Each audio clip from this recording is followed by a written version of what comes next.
Yes, you have. 8:30, we'll call the meeting, conference meeting to order. With our business approval of the August 4th, 2023 minutes. That motion by Jerry, second by Jerry. Is there any changes, corrections? Not all those in favor, signify by aye. Motion carries. Alright. Bid opening is theory. We'll get started. Recommended the full county board, not awarded, Not it's a only recommendation to the full county board.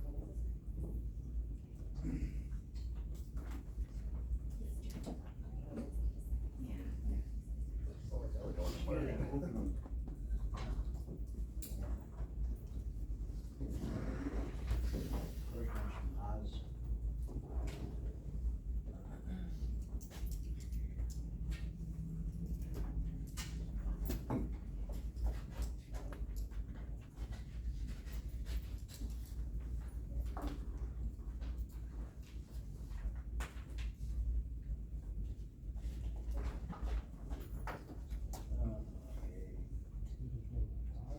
From Oz Incorporated. Or 203 East Birch Street, York. It just has a project total on here. Let's see, it's got listed items, but you don't have a price on individual items. It's got asbestos, safety fence, silt fence, mobilization, hazard materials, dust control, top soil, abandoned sewer, abandoned water, remove of asphalt, remove concrete sidewalk, remove helicopter pad, remove tanks, remove curb and gutter, landfill, HV units and blowers, permits, decommissioning of elevator, split separate wall, remove insulation, erosion control, clear and grub, remove footing and cross walls, 1947 resident building, 3-story resident area, 2-story resident 1974, demo boiler garage. Project total, $990,000. How much? 990,000. Does that say anything about asbestos? Does that say anything about asbestos abatement on there, is it on top? This part of it is included in all the items. Oh, wasn't it? Okay, I understand what you're saying. You want this or you want this? You want the envelope with that? Yeah. Yes.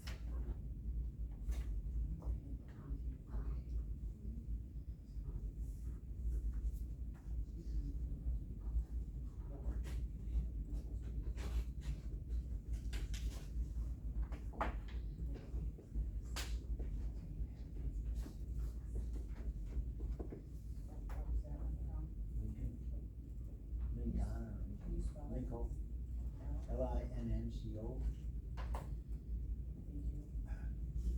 That's out of Minnesota, Southtown, Minnesota.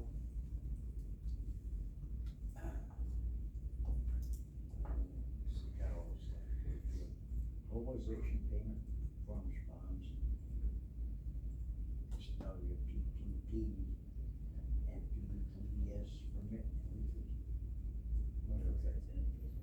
Certification, inspections, demolition notification and permit, temporary construction fencing, universal waste removal, erosion control, facility disconnects, run water, sanitary, sewer, storm all property line. Removal of 8,000 gallon UST with owner specified 50 gallon fuel. And separation from existing buildings remain. Construction of dust partition separate point of existing buildings remain. Complete above grade building demo, including boiler plant and garage. Complete below grade demolition, including facing slabs and foundations. Hauling and disposal of clean C&D debris to state licensed landfill, hauling and disposal of WP foundation stem walls as category 1. And F, asbestos to state licensed landfill. Clean concrete and asphalt rubble to be hauled to a local recycling facility. Shape grade site to drain generally towards river with on-site materials. Furnish install 4 inches of topsoil hydroseed, all disturbed areas. Excluded permanent waterproofing / enclosure a separation point with building to remain. Maintenance of seating area. Coordination of electrical and gas disconnect with private utilities. Asbestos abatement plus category 1 NF foundation waterproofing, which is included above. Lead-based paint sampling, testing, contact laser versus cold. Assumes foundation waterproofing is Cat 1 for discussion of legend. Building is free of lead-based paint. Foundation waterproofing only exists where floors lab is below grade. NCO will provide deduct for 50% of all scrap and equipment sales related to project. Got multiple copies. The total price was $1,175,000.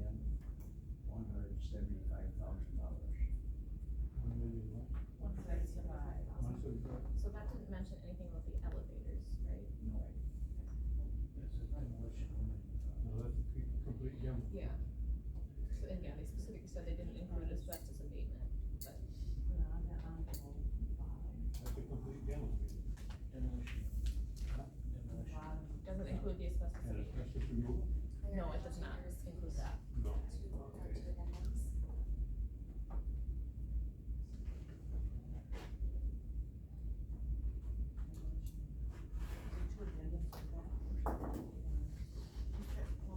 No, honey, we put out the addendums. Oh, combined it, okay, this way, this has, Holy smokes.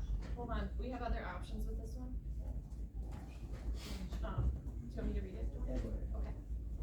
Okay, so then that was the demolition only, bid. This is a combined bid.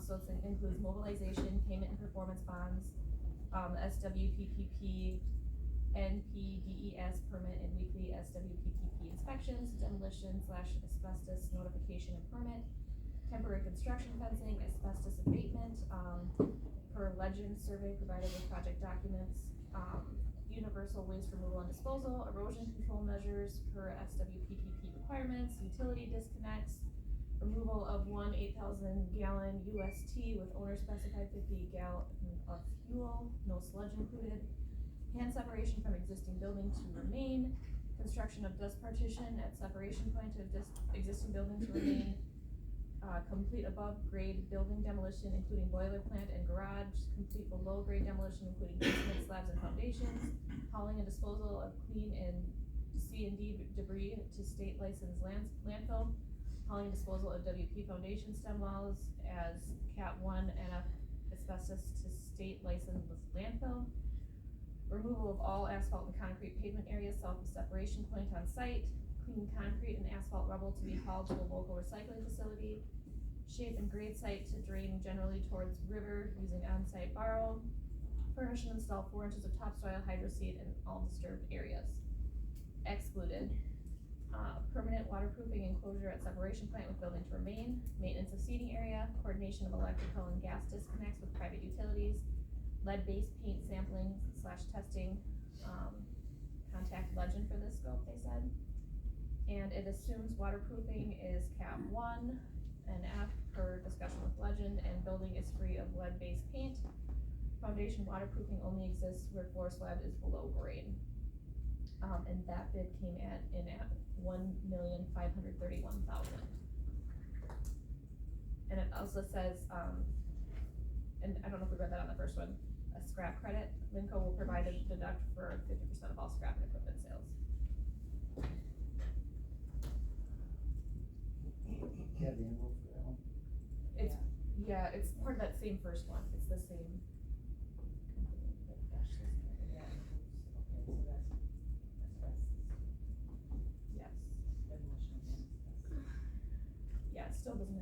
mention the elevators. Yeah, well, It should be a whole scope, but. Yeah, I mean, they have one more bid here too. Okay. Options. Okay, so option one, Linco will import aggregate base and utilize the aggregate base to spread uniformly at 4 inches over all disturbed areas, negating the need for topsoil and hydro seed. So if we do that, we could deduct $34,750. how much? $34,750. So option two, utilize base for instead of topsoil.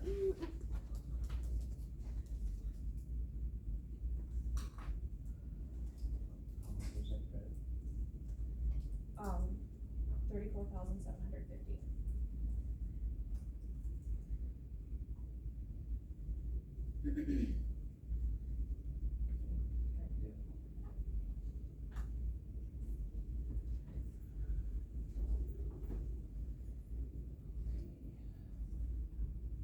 Alright. Huh? I think there's 3 separate ones, Amy. There are 3 copies. That's our bid. Oh, it's 3 copies. It's 3 copies, the first 3 pages is the proposal, the rest is just a statement of qualification, So all 3 copies are the same? they're all the same. Okay, so why don't you and Tony hang on to each one of those copies and we can look along while I read it. Okay. So this is from the MRD group out of Milwaukee. MRD, yep, out of West Milwaukee. Dear Rusk County Purchasing Department, the MRD group proposes to perform both the asbestos abatement and demolition portions of the former Marshfield Clinic Nursing Home and Hospital site located at 900 College Ave in Ladysmith, Wisconsin, as a general contractor as follows. MRD proposes to provide and perform all labor, all equipment, all materials, all permits, all bonds, asbestos remediation services, demolition services, remove all utilities, underground piping, asphalt, concrete, slabs, foundations, tunnels, and footings. Remove 1 8,000 gallon underground storage tank, all transportation, all fees for disposal of all asbestos waste, universal waste, meaning lights, ballasts, mercury switches, freon, and construction waste. MRD will supply all required topsoil, seeding, erosion control, 6-foot chain link fencing around site with 1 gate and tracking pad. As a reference to and in the bid advertisement and final report provided by Legend Technical Services LLC for the demolition of all buildings and their components, and will dispose of and or recycle all building and waste materials at off-site facilities. All work performed will be to OSHA, EPA, Wisconsin DNR, city, state, and federal regulations and codes. MRD will provide a site-specific health and safety plan as per OSHA requirements. Pricing. MRD will perform the above referenced work scope for the sum total price of $1,311,400.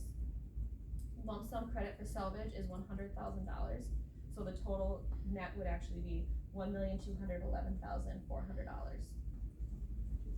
What was that second one? Yes. 1,200,000. Yes. And would this include the elevator? It's all inclusive, everything.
proposes the following work. Demolition and decommission and removal of former nursing home, hospital building located at 900 College Avenue, Davisville, Wisconsin. Asbestos abatement and removal per legend report number, and then it's got the number and the date from the RFP. Temporary chain link fencing will be included in this proposal. Removal and disposal of all asphalt and concrete is included in this disposal. Basement will be filled with sand. Site will be restored with 4 inches of topsoil and grass seed, erosion control matting, and straw. All permits and utilities to be done by Eckert Rucking Inc. All debris will be taken to an EPA/DNR approved landfill. Lump sum steel deduction is figured in proposal pricing. Performance bond pricing figured in proposal pricing. All salvage will become the property of Eckert Wrecking Inc. and hauled away at no additional cost to the owner. We will not assume any liability nor accept any responsibility for any hazardous or regulated material, meaning underground takes, contaminated soils, lead paint, etc. All work will be done with our own equipment and experienced crew, and we have done similar work in the past. We are fully insured for this type of work. The proposal price is $2,890,000.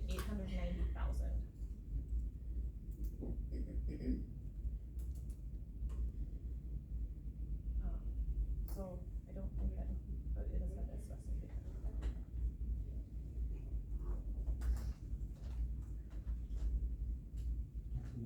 Elevator removal.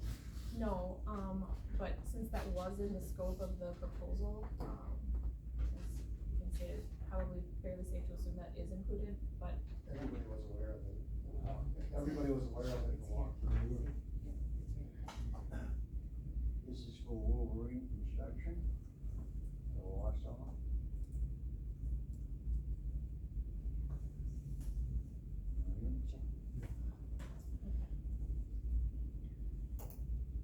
so, demolition and decommission of entire structure, removal, disposal of all asphalt and concrete, and it does, do you guys want me to read the itemized prices for this? Or do you wanna just do the total? Okay. Asbestos abatement and removal, all material removed from site, demolition and decommission of entire structure, fill basement with sand, entire site restored with 4 inches of topsoil with grass, seed, erosion control, matting, straw, etc. Hydro seeding, includes all the fencing, all permits, utilities by contractor, 6-foot fence, silt fence sock installed as needed along river and ditches, inlet protection, and then the notes say throughout the duration of the project, the county is more than welcome to request concrete fill at no charge. And their total bid came in at $1,806,500. $806,500.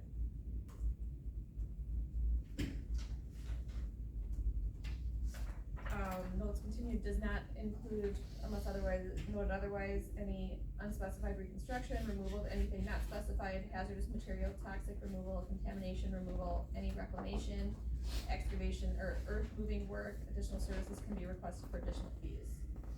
Any items within 25 feet of structure to be removed prior to work start. Plants and foliage to stay, cars and pedestrians to stay out of construction zone. Unwanted items should be removed prior to start. Wolverine reserves salvage rights. And Wolverine holds harmless, not responsible, subsurface damage, landscaping damage, non-marked utilities, crash, failure to upkeep reclamation, soil conditions, unforeseen price increases such as abatement, any rework not warranted product, acts of God clause. Just looks like there's multiple copies here.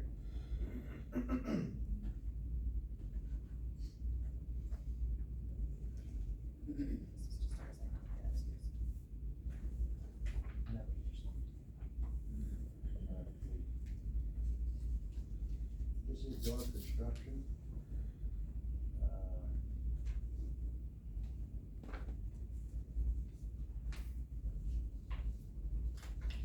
Bay City, Michigan.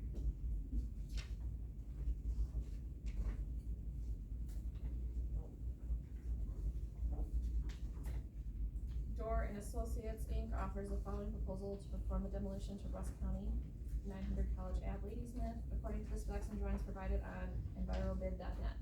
Please note, all work will be done in accordance with all local, state, and federal regulations. It's got asbestos abatement, it does not include foundation waterproofing. Demolition of buildings and surrounding pavement, demolition includes asbestos foundation waterproofing. Because they have it kind of itemized, so the waterproofing is included just on that second line. 6-foot fencing around a site, all permits and utilities cut and capped, basements backfilled with sand, site topsoiled and seeded, silt fence installed, and erosion controls, performance and payment of bonds. Price includes deduct of $50,000 in salvage. So the total is $1,524,300.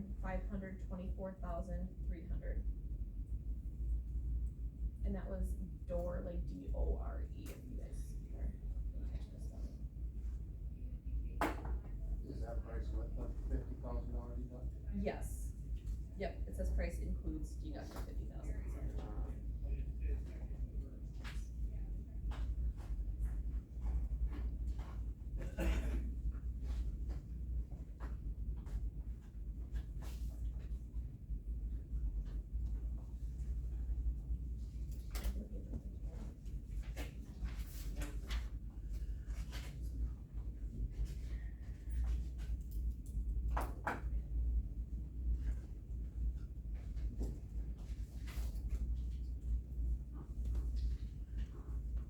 This is Brandenburg.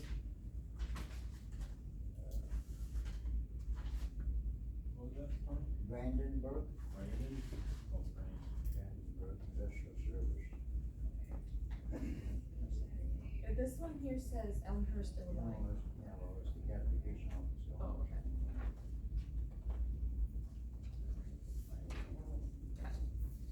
Mr. Schultz, under the terms and conditions of this agreement by and between Brandenburg Industrial Service Company and Rusk County, Brandenburg will provide all labor, material, equipment, and supervision necessary to complete the removal work described herein. It's got the project description, the site owner, Rusk County, address 900 College Ave, to be removed as a former hospital. Description structure is 135,700 square feet, 3 and 4 story concrete masonry structure. Brandenburg will arrange for the disconnection of the utilities within the property limits. Gas is already disconnected. Brandenburg will create a SWPPP and install erosion control BMPs required to complete the project. Brandenburg will obtain the following notifications and permits as required to perform the demolition activities: WDNR NESHAP notification, city demolition permit. Brandenburg will provide a temporary fence around the perimeter of the job site. Brandenburg will provide, erect, and maintain all barricades, traffic control devices, hand railings, tow boards, safety devices, safety measures, and security measures necessary for the protection of Brandenburg's employees and agents until the completion of work specified under this agreement. Under the completion of work under this agreement, Brandenburg will remove all safety devices and measures and security measures put in place for the work effort. Brandenburg will remove package, transport, and dispose of any universal waste located within the dismantling area.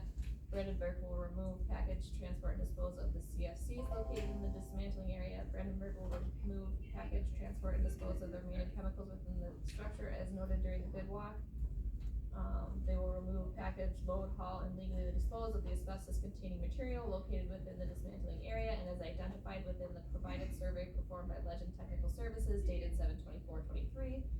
Said asbestos work removal shall be performed in accordance with all applicable federal, state, and local laws, statutes, ordinances, and regulations. Brandenburg will separate the hospital from the clinic structure to remain.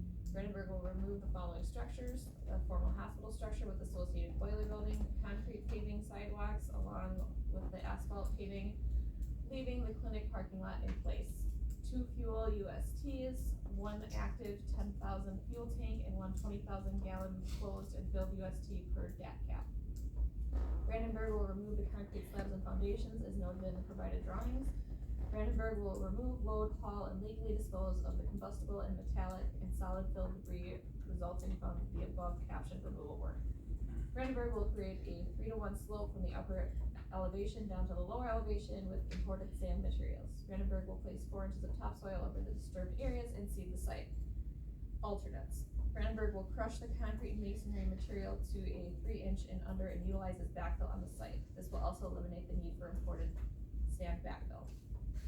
Licenses, permits, regulations, and insurance. Brandenburg will maintain workers' compensation, general liability, pollution liability, and automobile liability insurance. Brandenburg will remove, load, transport, and dispose of only those materials and substances specifically captioned in this agreement. Brandenburg will not be responsible for the identification, removal, transportation, or disposal of any other substance that is controlled or regulated by any state, statute, ordinance, or regulation, or any substance designated as a hazardous waste or hazardous substance under the Resource Conservation and Recovery Act, or the Comprehensive Environmental Response, Compensation and Liability Act, or Toxic Substance Control Act. Work by customer. Customer agrees to perform the following in a timely manner so as not to impede the progress of Brandenburg's work described herein. Unless otherwise provided herein, identify, remove, and dispose of any substance that is controlled or regulated by any law, statute, ordinance, or regulation, or any substance designated as a hazardous waste or hazardous substance under the Resource Conservation and Recovery Act, or the Comprehensive Environmental Response, Compensation, and Liability Act, or both. Identify any controlled or regulated substances located within the work area. Provide Brandenburg with material safety data sheets as required by all applicable laws, statutes, ordinances, and regulations. Authorize Brandenburg to operate heavy equipment and trucks throughout the work area and access to the existing clinic area to the work site.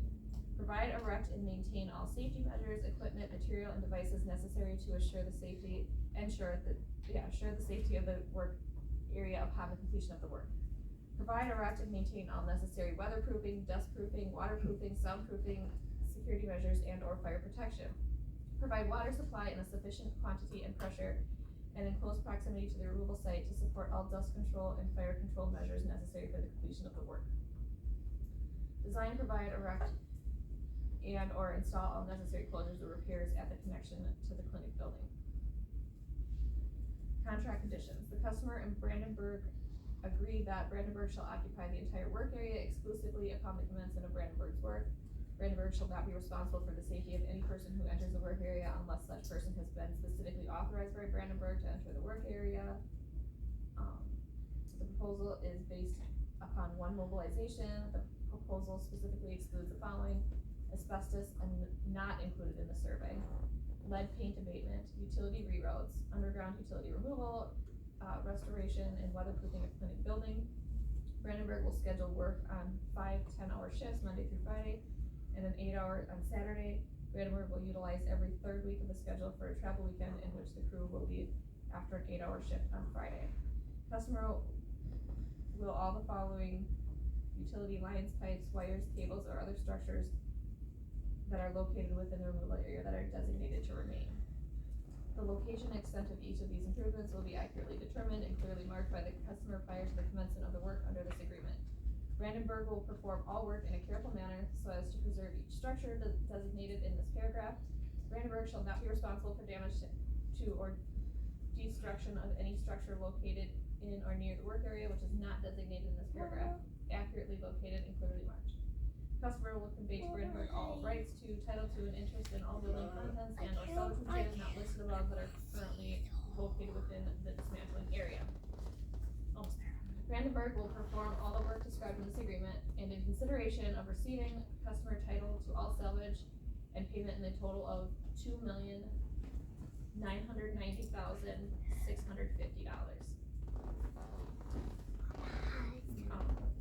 $2,990,650.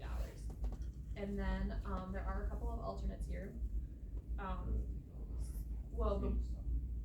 But they would, be able to deduct $231,000 if we use the crushed concrete masonry, instead of the backfill.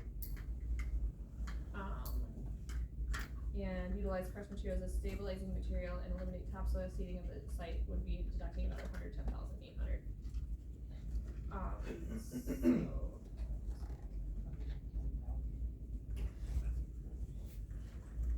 If they eliminate the topsoil and seeding, utilize crushed material. So that would be, the net, if we took both those alternates, would be $2,648,850.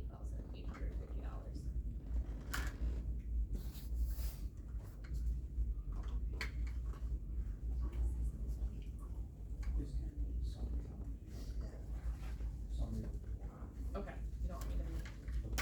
Okay. These companies look at the project out there? I took 17 contractors through. Each one of them had some of them had 2 or 3 subs with them. But, I guess I don't know who all. Pronounces Dallas Terry, Strary.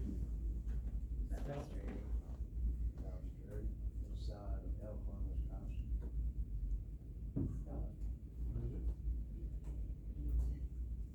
EALES.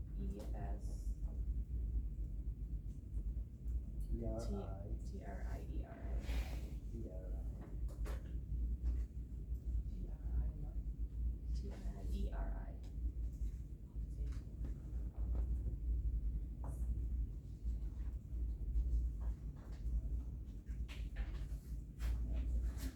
All that stuff, it's prices.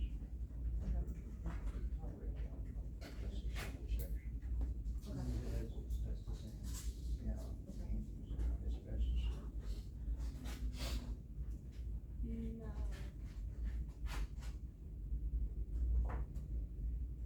This does include asbestos abatement. So their total is $1,798,210.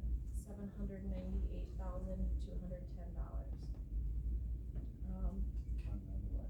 $798,210.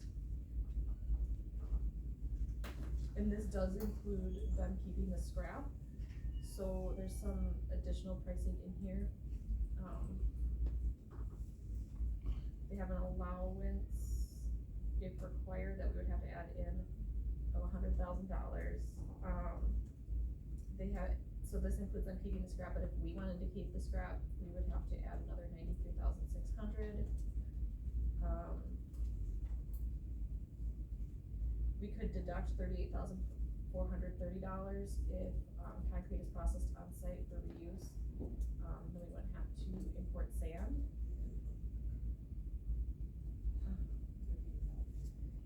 $38,430.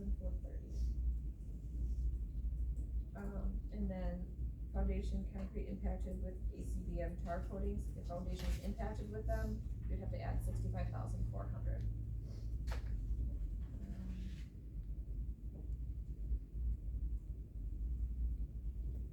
Just making sure there's something else that's.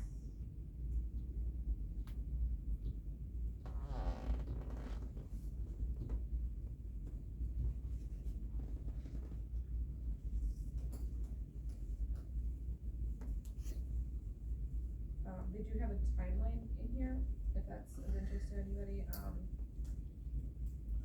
so they could really have the earthwork done February 2024, so they could be, doing mobilization, start that in October, have that done, mobilization universal waste in December, asbestos abatement at the same time, and then the demolition, it would all be wrapped up end of February 2024.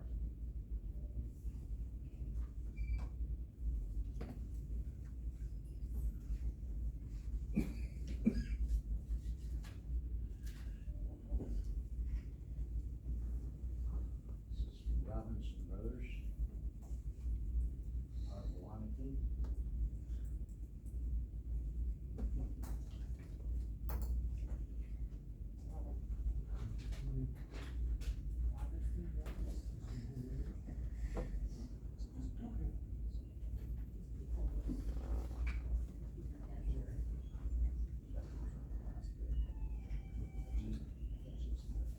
Company profile.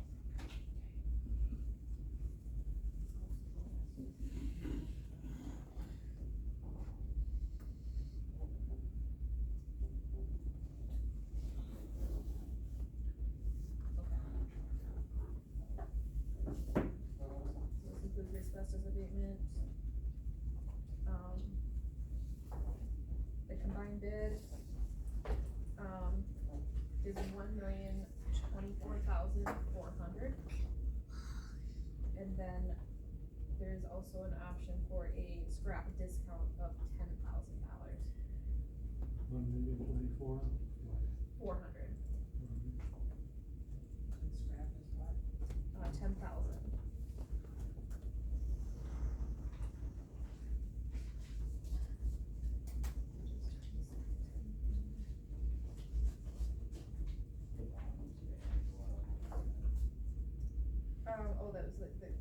foundation coating unit price, we'd have to add $150 per ton.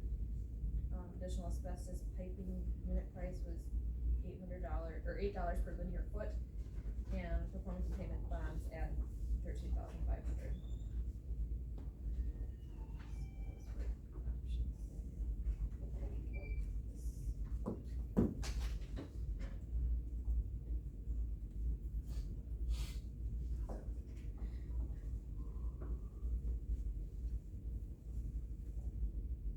American demolition.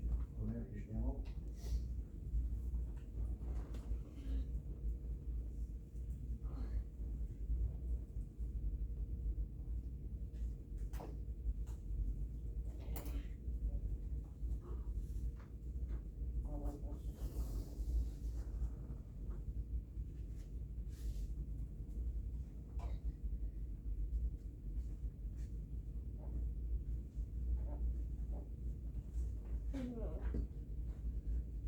This does include the asbestos. So, their total net of salvages and everything is $2,688,700.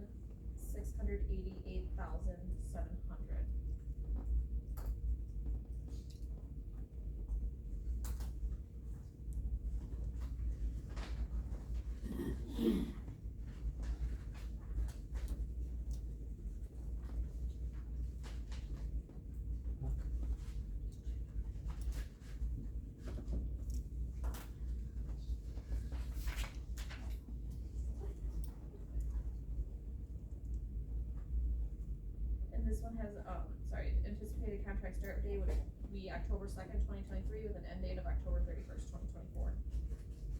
That's what we asked for in the bid. Naval systems, that, MAD. White Bear, This one is $1,145,245. 1,145,245.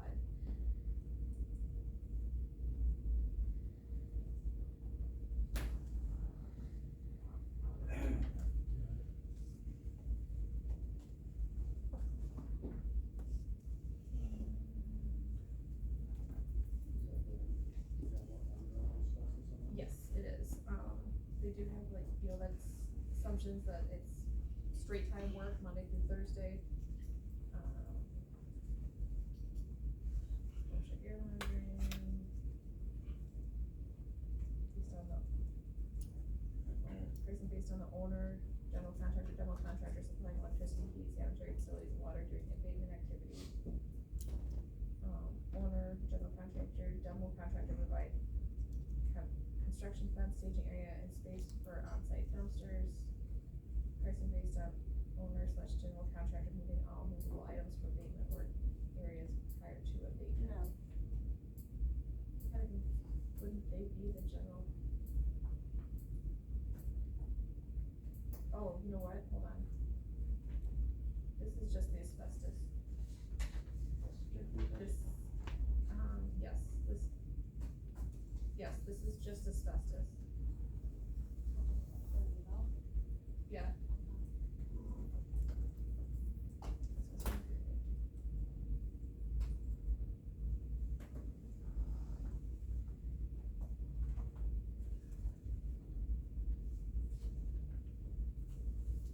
New Berlin Grating.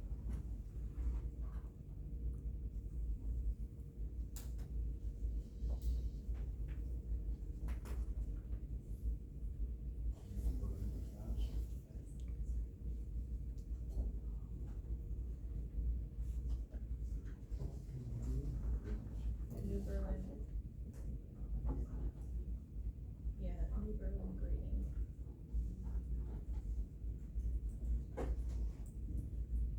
Okay. Scope demolition of existing entire structure. Complete building, complete foundation removal with asbestos removed. All crushed concrete masonry will be used to backfill site area. All crushed material material will be used in lieu of sand, topsoil, and seed erosion control, so this will not have the topsoil and seed erosion control. Any excess crushed concrete will be left on site for redevelopment use.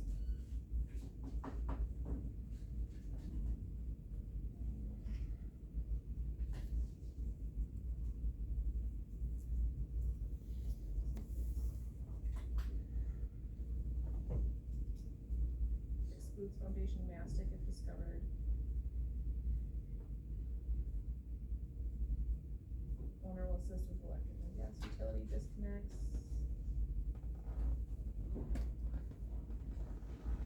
Okay, so the cost on that one is $1,441,531.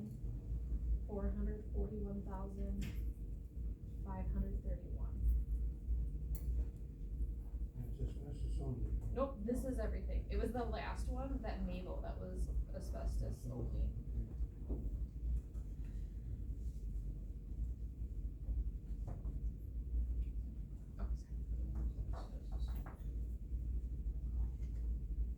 Echo Midwest, Eastern Minnesota.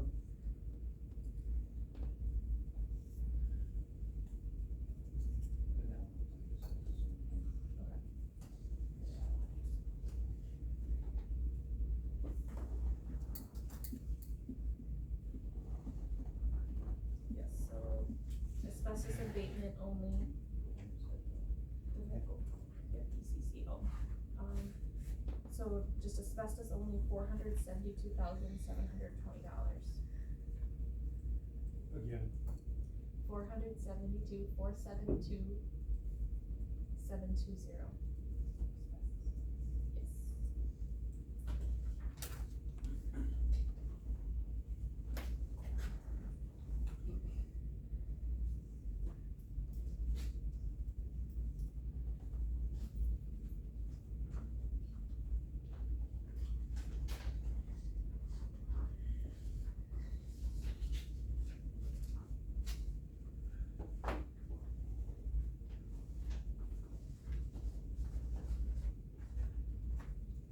It's like KPH.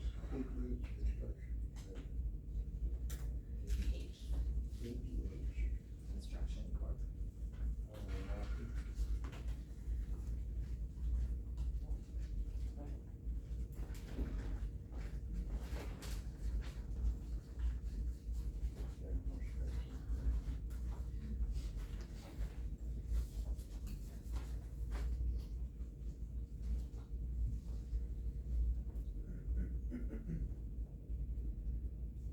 Yes.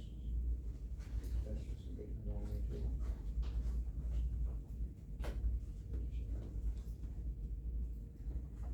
Yeah, it just says asbestos removal and disposal.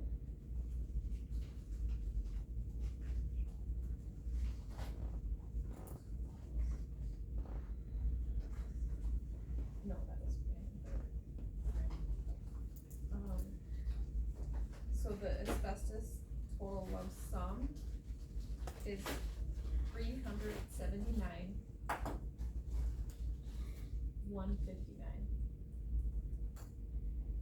And then they do have alternate utilities included at $4,400 per month for 3 months. But we still have the utilities there, so that I don't think would be applicable for the electric and water, The contractor is supposed to take over those. once a quarter. Okay, and so the, general contractor, I think, would be assumed to have to take that with the asbestos, so.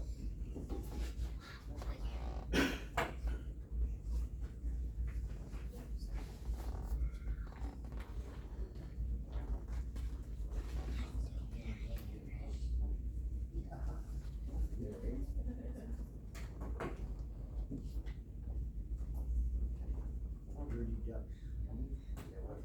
Dirty duck. Yep, dirty ducks clean, environmental. Dirty ducks, cleaning and environmental. Like a duck? Like quack quack. Yeah, quacker. Oh, is that like a quack quack?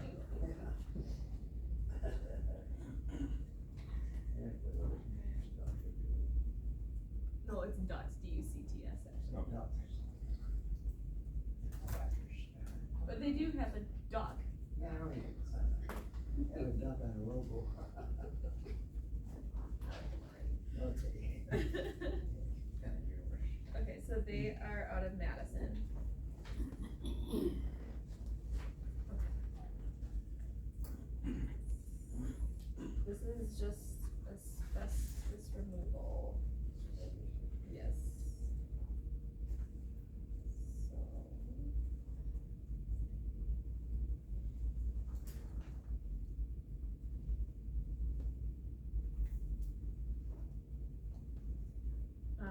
so the base amount is the 404,000.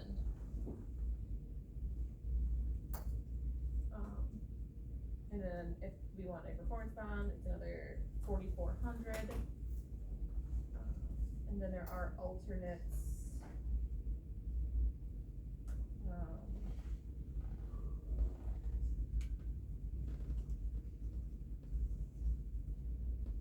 They're not really comparable to any of the other alternates that we've had so far, so.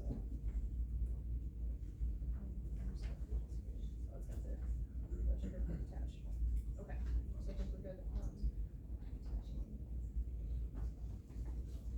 That's the last one.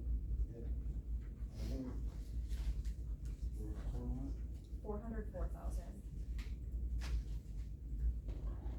Excuse me, I didn't wanna say anything while you guys were going through the proposals because it was a long scenario that you had to go through.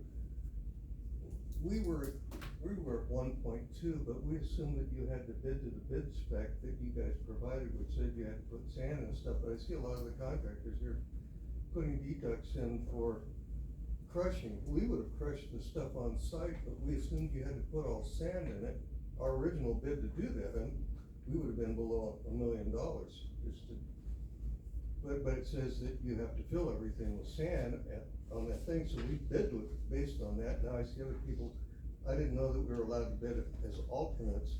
I mean, I don't know if that makes any difference at this particular point in time, but we would have definitely been below $1 million.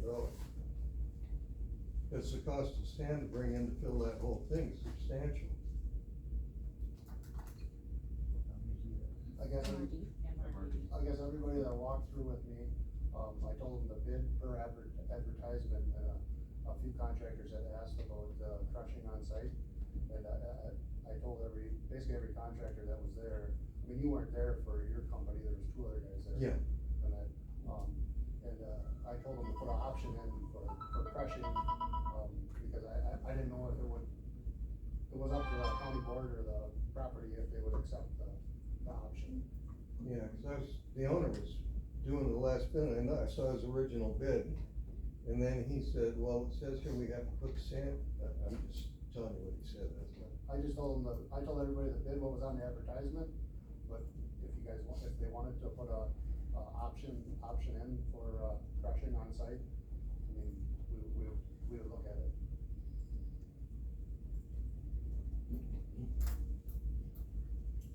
Well, we the decision Well, today. my recommendation to this is, we take the top 3 lowest bidders Right. and actually kinda go through and compare them Right. with Gary or whoever wants to sit on the committee to recommend the full county board. Cause there might be some stuff in some and some and not in other. We wanna make sure that everything we want done is getting done. Yeah, cause all the bids vary a little bit when it's certain ones you have to find details.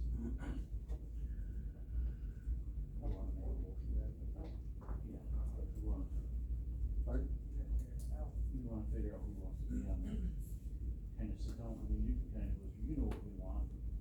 I would like to be involved in it. Yes, if we like Gary, and then actually have to be involved a little bit too, probably 2 of us from the committee.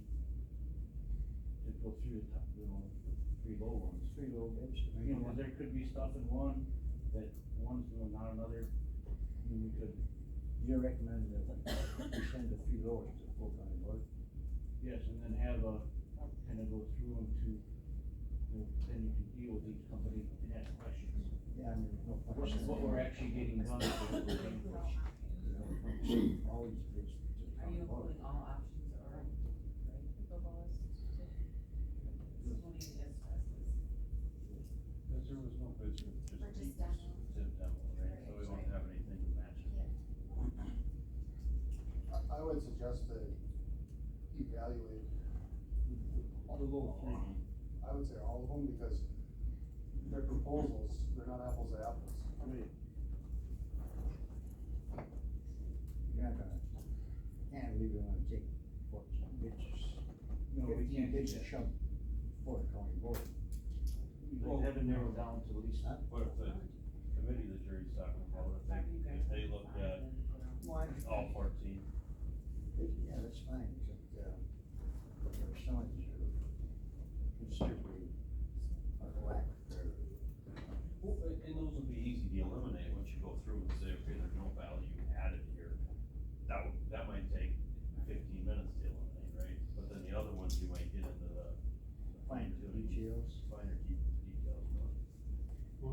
facilities includes the elevator removal, right? Right. Well, it It's explicitly states it. specifically listed, but it was listed in the RFP, so.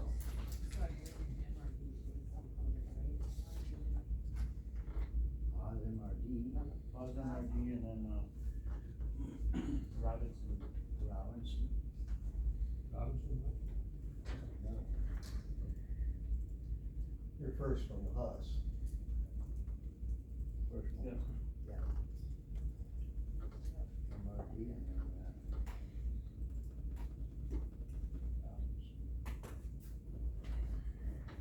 the thing there is too, county has the options, but county reserves the right to accept or reject any bid. Whatever they deem most favorable to the county. So, but we can't make that decision here, this whole county board's got to do that. We gotta narrow it down. Oh, we can narrow it down. Take it to the full county board. Take it to the full county. That's why I make the motion to have, I'll do it, and then I don't know who else on the committee wanna go through and dare you. See what. 'Cause if you actually read, you're gonna have to sit down and actually read through it good, to figure out what it is. I would suggest to do all of them, though, I mean, not just, the lowest Hearing three. that. I mean, Even if And it the only county's takes you benefit. 15 minutes to pick out one, you might see something that you're like, oh, this is, whatever. Like I said, there's so many details in it. You're saying that the committee should read through all of them and then but still only recommend a few. Recommend 3 to the. I think county maybe board, like right? a smaller group, committee members, or whatever, whoever wants to be involved, county board members, sit and kind of go through all of them, and then bring it to county board after. They can read them off and say why they were rejected. Correct. And you don't want to present all of that. Correct, so otherwise it's just gonna be a kind of worm instead of just opening it. Then everybody would have a copy of them. They would read through. For the second one. So you made a motion for that, is there a second? We can try to get this next month, but we- Why not? You almost have to if you're gonna start the project on. Because a lot of these are 30-day, Yeah. they're only good for 30 days. That's right. Okay, we have motion by Jerry, and second by I'll just Phil. read them and it's up on the committee. Who's gonna be on the committee?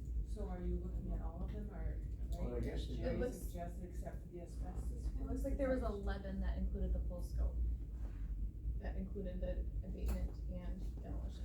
That's from my calculations. Right, there's 11 that, have asbestos and demolition. There's 4 were asbestos only. Are you sure there wasn't 10? Wasn't there, Manifold was just asbestos, Echo was just asbestos, KPH was just Echo, asbestos, KPH, and dirty ducts out of the 14. So there's just 15. 10. Out of 15.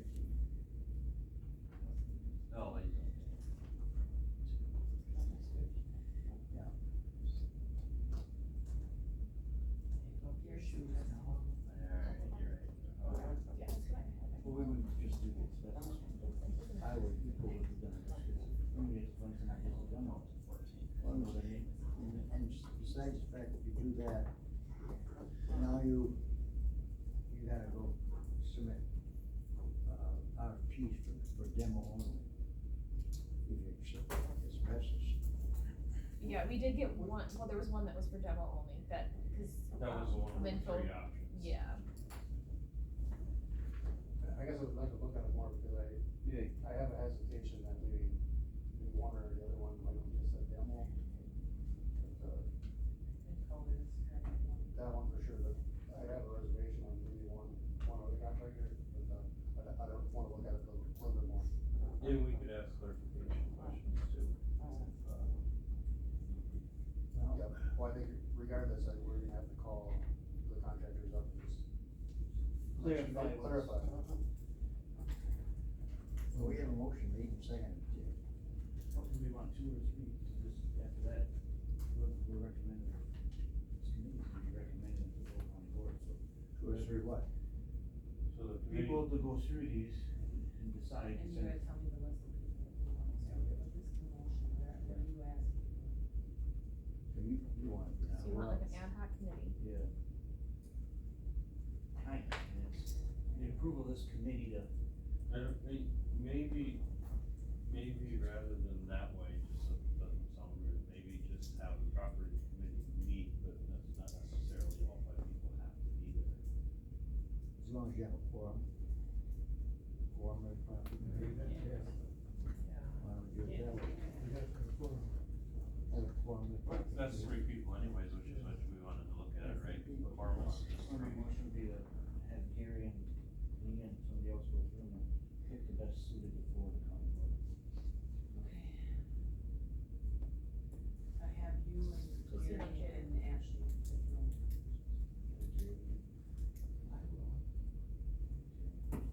But we create an ad hoc committee, doesn't that have to be?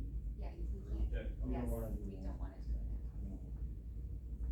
So just, right, so if you start putting specific peoples on that from the board, I think that kind of becomes a, ad hoc, doesn't it?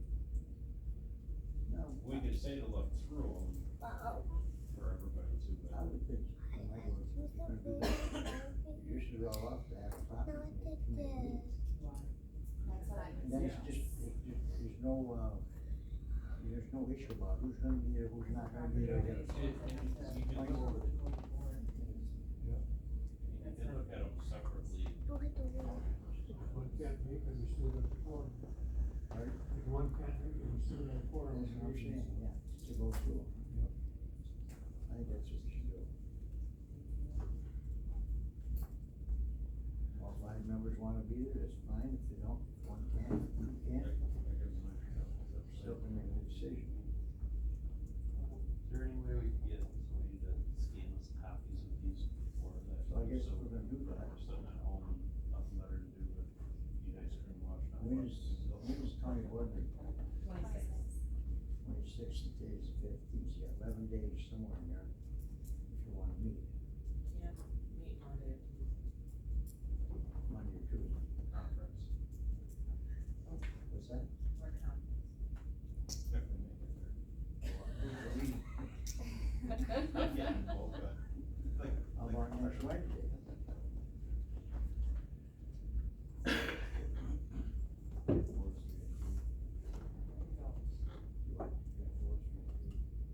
You do? What do you do? Around noon? 3 hours should be enough to go through. Whatever you guys want. That makes sense. Yeah, Wednesday at noon. Wednesday, isn't it? Hey, Yeah, I can't make it on that. you what? I can't make Wednesday, so. How about Thursdays, anybody? We can finance Other it. finance. This Thursday. We got Yeah, you animal better be there. control. How about Friday afternoon? No, we're closed. Oh, yeah, that's right.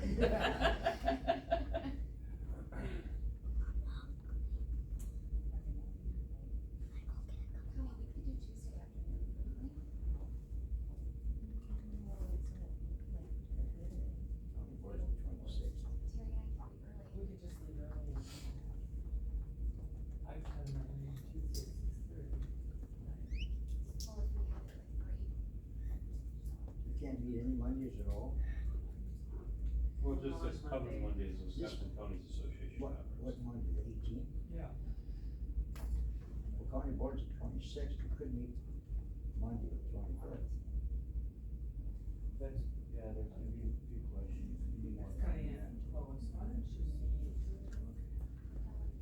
can't meet, What about the 20th in the morning? Yes, sir. you can't meet on, Wednesday. you can't meet on Can I have it up and go there? 22nd in the morning.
Monday? Monday, Tuesday, but if I can, I'll make it, otherwise I'll review all the, stuff, I'll make Russ review it all before then, so I can make comments or send out some comments. Wednesday the 20th? Yeah. Go ahead. But you three can make it for sure, right, so at least there's good. At what time?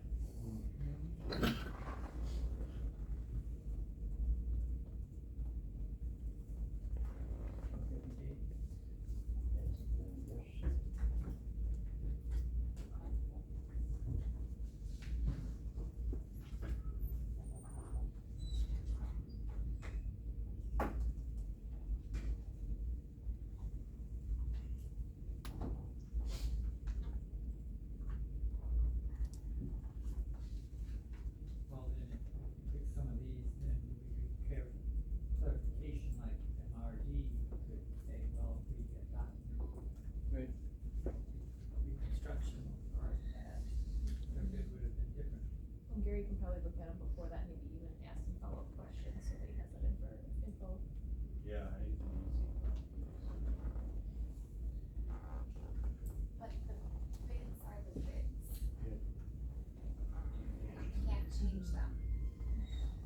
So, but you need a You verification. can ask clarification, there's gonna be a lot of You can clarification. ask clarifying questions, but the Right. bid is the bid. Right. Okay. I don't think So we your said what- motion would be to. I don't think we said anything about negotiating. Well, but if you're gonna ask Oh, yeah. MRD group if you would write them Oh. concrete instead, and that would lower the bid, that's no longer the bid. Oh, You can't do I that. didn't think I said it, I should have said that. Yeah. I think the only questions we'll ask them is to clarify their scope, pretty much. Yeah. Then if you know, if you set down already, it's good.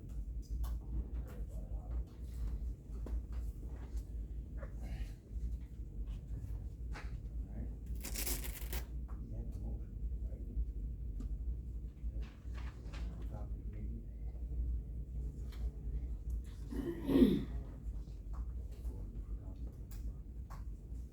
Okay, people with the motion?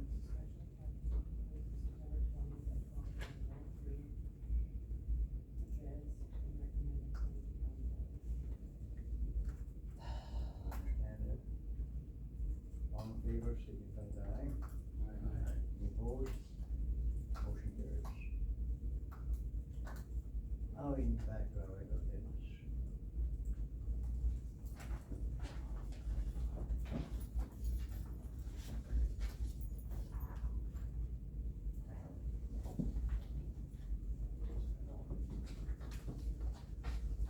Thank you, sir. Thank you.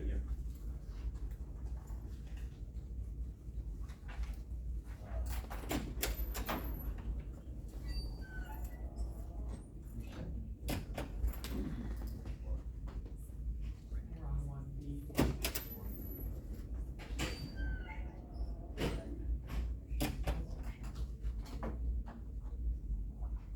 Input on anybody? This is I'm sorry, what? 1B, approval of facility manager stipend for decommissioning and demolition project manager. I guess that's what we kind of, I guess I would like to, ask me to be paid for what I have done, since the start of this, and I guess it's, we took over, the hospital. I believe the personnel got brought up that, the stipend is not, valid or whatever, but, I know this already went to the county board, got approved, and got approved, for, I believe it's $50 an hour project manager. I feel I've been doing it, I mean, I can do it, you guys want me to keep on continue doing it, or if you wanna hire somebody else after, or now, I'm fine with that too, whatever, I guess I just wanna be compensated for what I have done.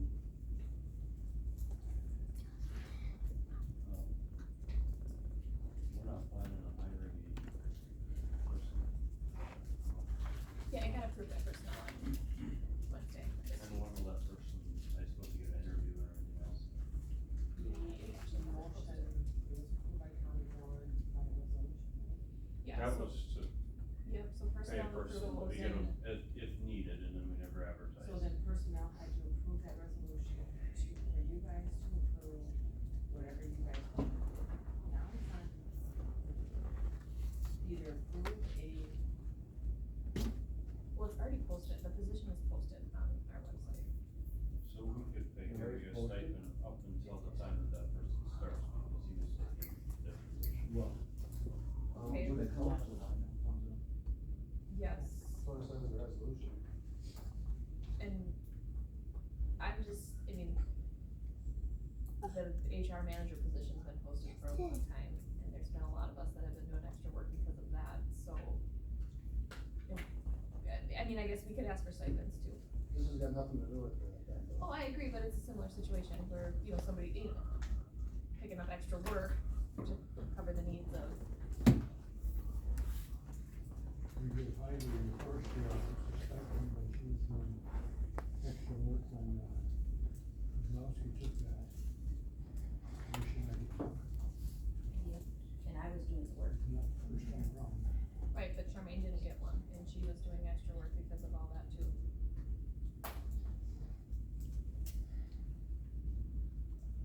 now what's your budget? Huh? How many hours is it here? I kinda did some rough numbers, I guess, since September of last year, it's roughly around $200. How many hours? Roughly around $200 200? from September of last year. That's kind of, you know, that's not including like on-calls, just going out and locking doors, shutting lights off, shutting roof hatches and, sheriff calls, public calls.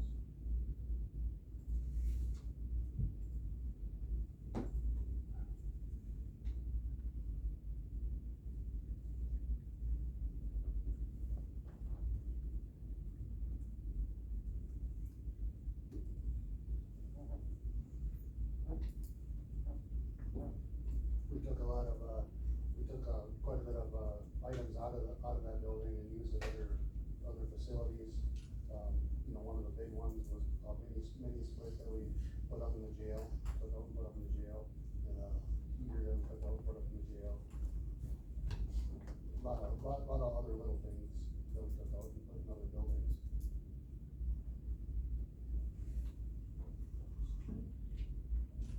How many hours a week was the position approved for? 20? No, it was 20. And that was in July? Yeah, I'm not sure, I don't remember exactly when it was approved, but you guys had asked, or personnel had asked, you know, if it needed to be filled at that point in time, and at that point in time, Gary said no. I didn't, I just said, I said I didn't want it, but, you guys wanted to give it to me. Well, when did they move out? They vacated, we took over in May. In May, and say, so they basically were still occupying the facility, right? Talking about, and in June is when they moved out. Phil, here's the resolution here. May, June, July, August. Well, it's 5 years.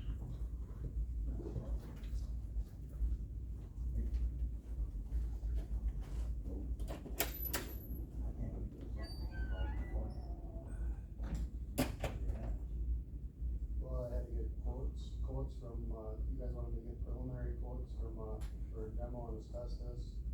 Kind of dealing with the maintenance staff over there. It wasn't much until, I mean, more of it took over in May, but, there was, you know, I dealt with, Mike Olson in the hospital when the underground, boiler took a crap, and then they had to put the exposed steel, I brought that to you guys, and then the county board had to approve it.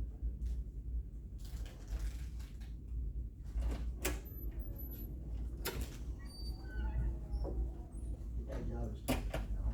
Yep. This is gonna be, do we have to, change our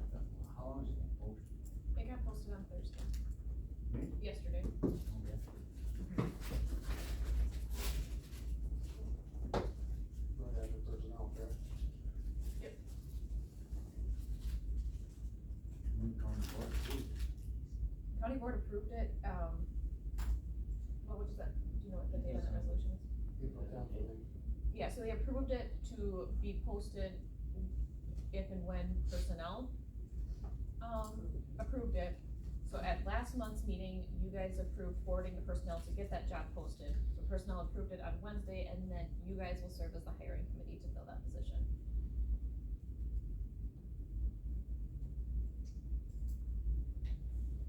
What was your pleasure? You say it's supposed to come out of the wind down funds? I don't think 10 hours a week from when it started. Huh? 10 hours a week from when it started. We would need to make sure, in order for that to come out of wind down funds, we would need to check with Rich. And we need to make sure we have all of that time specifically documented. He says he's about $200. Yeah, so as long as we have that documented and we can come up with a, Is it, That's $200 since last September, but if you're just gonna go from May, 10 hours from May. It'd be about $100 or so. Well, we'd have to go from the date on this resolution. We're using the wind down. April 10th. and you have the dates and the times documented for, This starts effective till May 23rd. It was approved by county board and to use the wind down funds for that. yeah, and it was for a project, you know, to hire a project manager, so this would change that resolution. so you're looking from May on, is that it? Yeah, last week of May.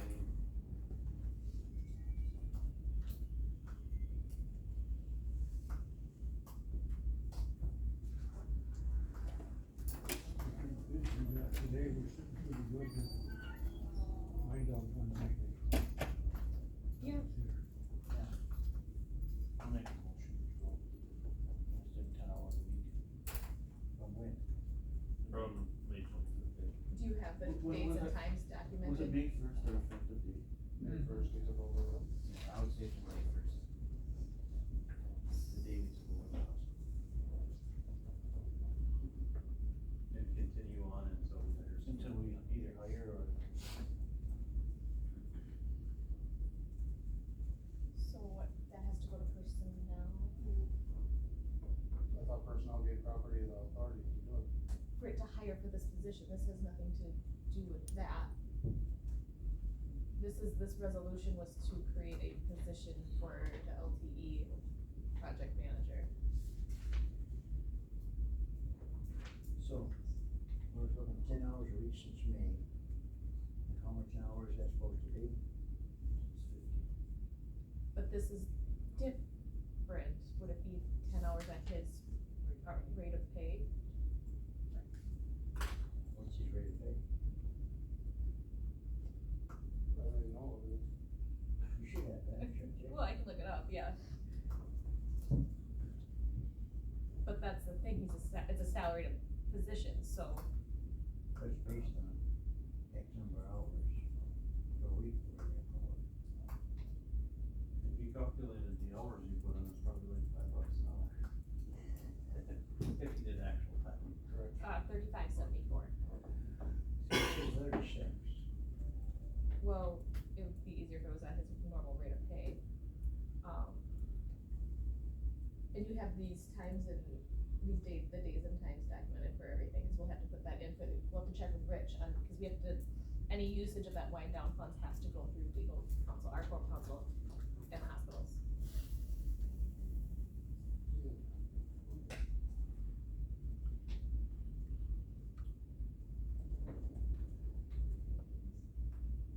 What was your motion? You made a motion? Yeah. To what? Huh? Paying for May as whoever's rate of pay. From the time this became effective. Okay, Well, since we took over the hospital. can I see it? So June. Cause that resolution really has no, that's a separate thing. Oh, The day we took over the hospital was May first. May first. Okay. okay.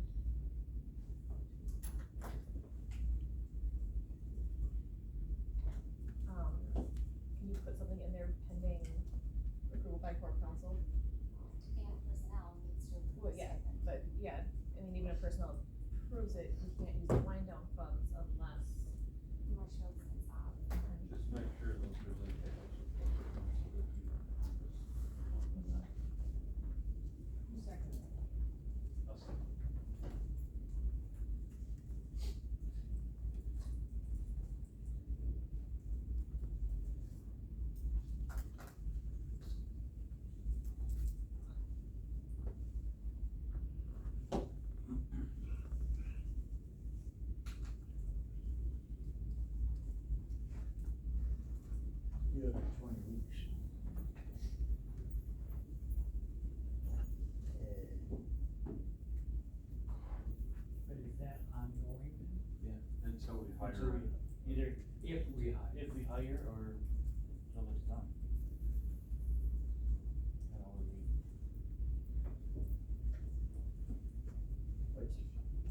care of the taxpayer, So we're until. basing it on 20 weeks, Until the project manager.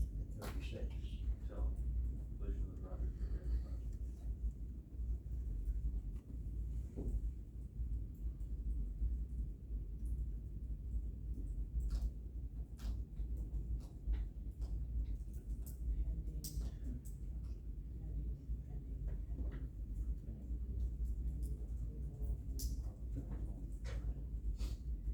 And before council for utilization of land down funds.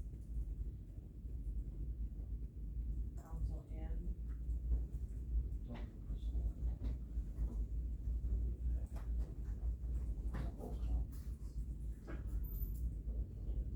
Twenty weeks to 10 hours a week is about $400. At $36. Okay. Motion by Bill and second by Schultz to give Schultz, facility manager, a stipend of $55.74 retroactive from May 1st, 2023 until a project manager is hired or completion of the project pending approval from Corporation Council for utilization of wind down funds. Pending approval from Corporation Council. I wouldn't say, I wouldn't put 200 hours, because you were saying up to 10 No, hours. no, I didn't put that, this is. Oh, sorry. 10 hours a week, okay. Up to 10 hours a week. Oh, okay, up to. And I would put per hour, 30. I would say, it's not really a stipend if it's based on hourly rate anyway, 10 hours per week, it's gonna be 10 hours.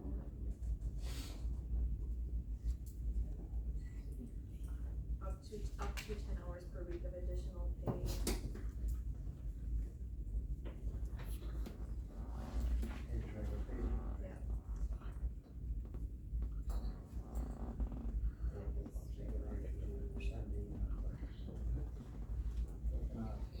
Coming out to about 72, 73.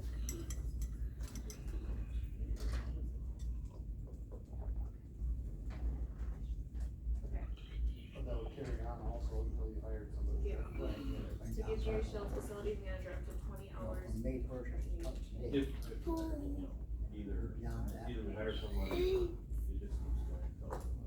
To pay Gary Schultz, facility manager, up to 10 hours at his pay rate of $35.74 per hour retroactive to May 1st, 2023. Until a project manager is hired or completion of the project and any approval from Fourth Council for utilization of wind down funds. And it would also be personnel too, board personnel. You wanna say a board personnel? You can't change somebody's pay without going through personnel. I think technically we have to go for the personnel. Yeah. And if you're changing the pay of the.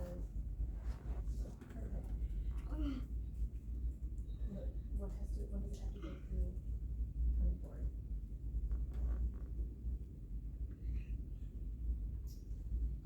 I think personnel has jurisdiction over pay.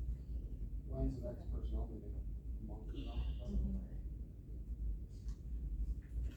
So then it would We'll go, go retroactive. so then it would go personnel at the county board, so it'd be roughly a couple months. Yeah. No, I don't think it has to go to county board. It's very interesting, but it's all it's a. Well, What is the policy? It's all it's a. motion been made. May second that? Bill seconded it. Any more discussion on it? Not all those in favor, signify by aye. Opposed? Motion carries.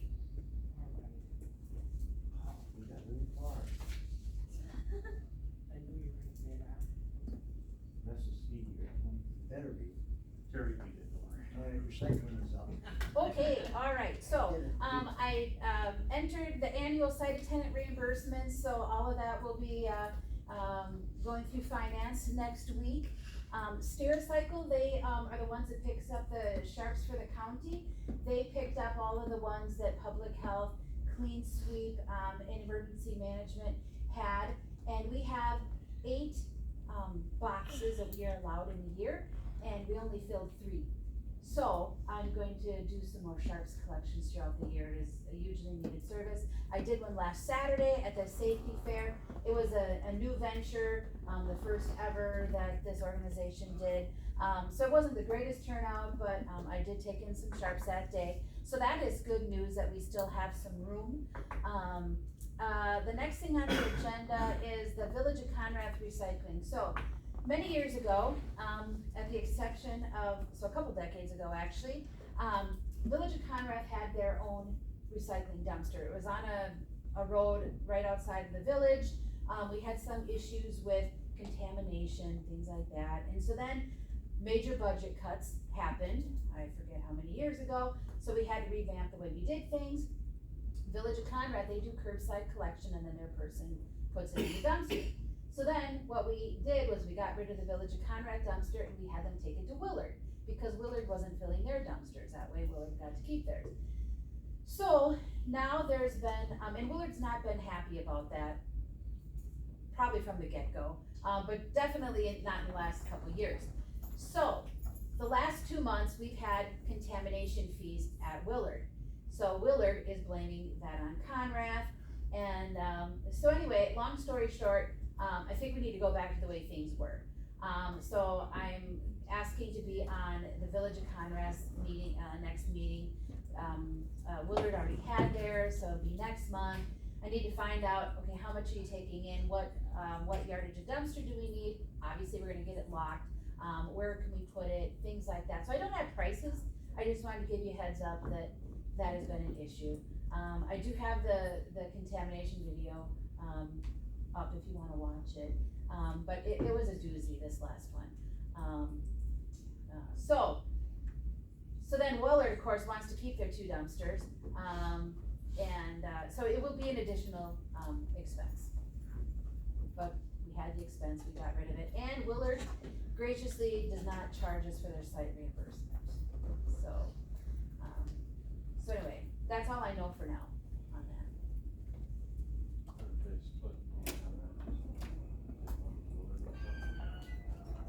I could, but then Willard may not have enough. So Willard has 2 8-yard dumpsters. They had it from the get-go, and then Conrath, I don't know how much Conrath takes. They only charge $2 a month, so I'm guessing it's not huge. Conrath has, for their garbage pickup, curbside, so their attendant drives around, picks it up, takes it to where. Could they take it to another site? It'd be more of a distance, cause the next closest site is Marshall, and then I'd have to make sure Marshall had enough.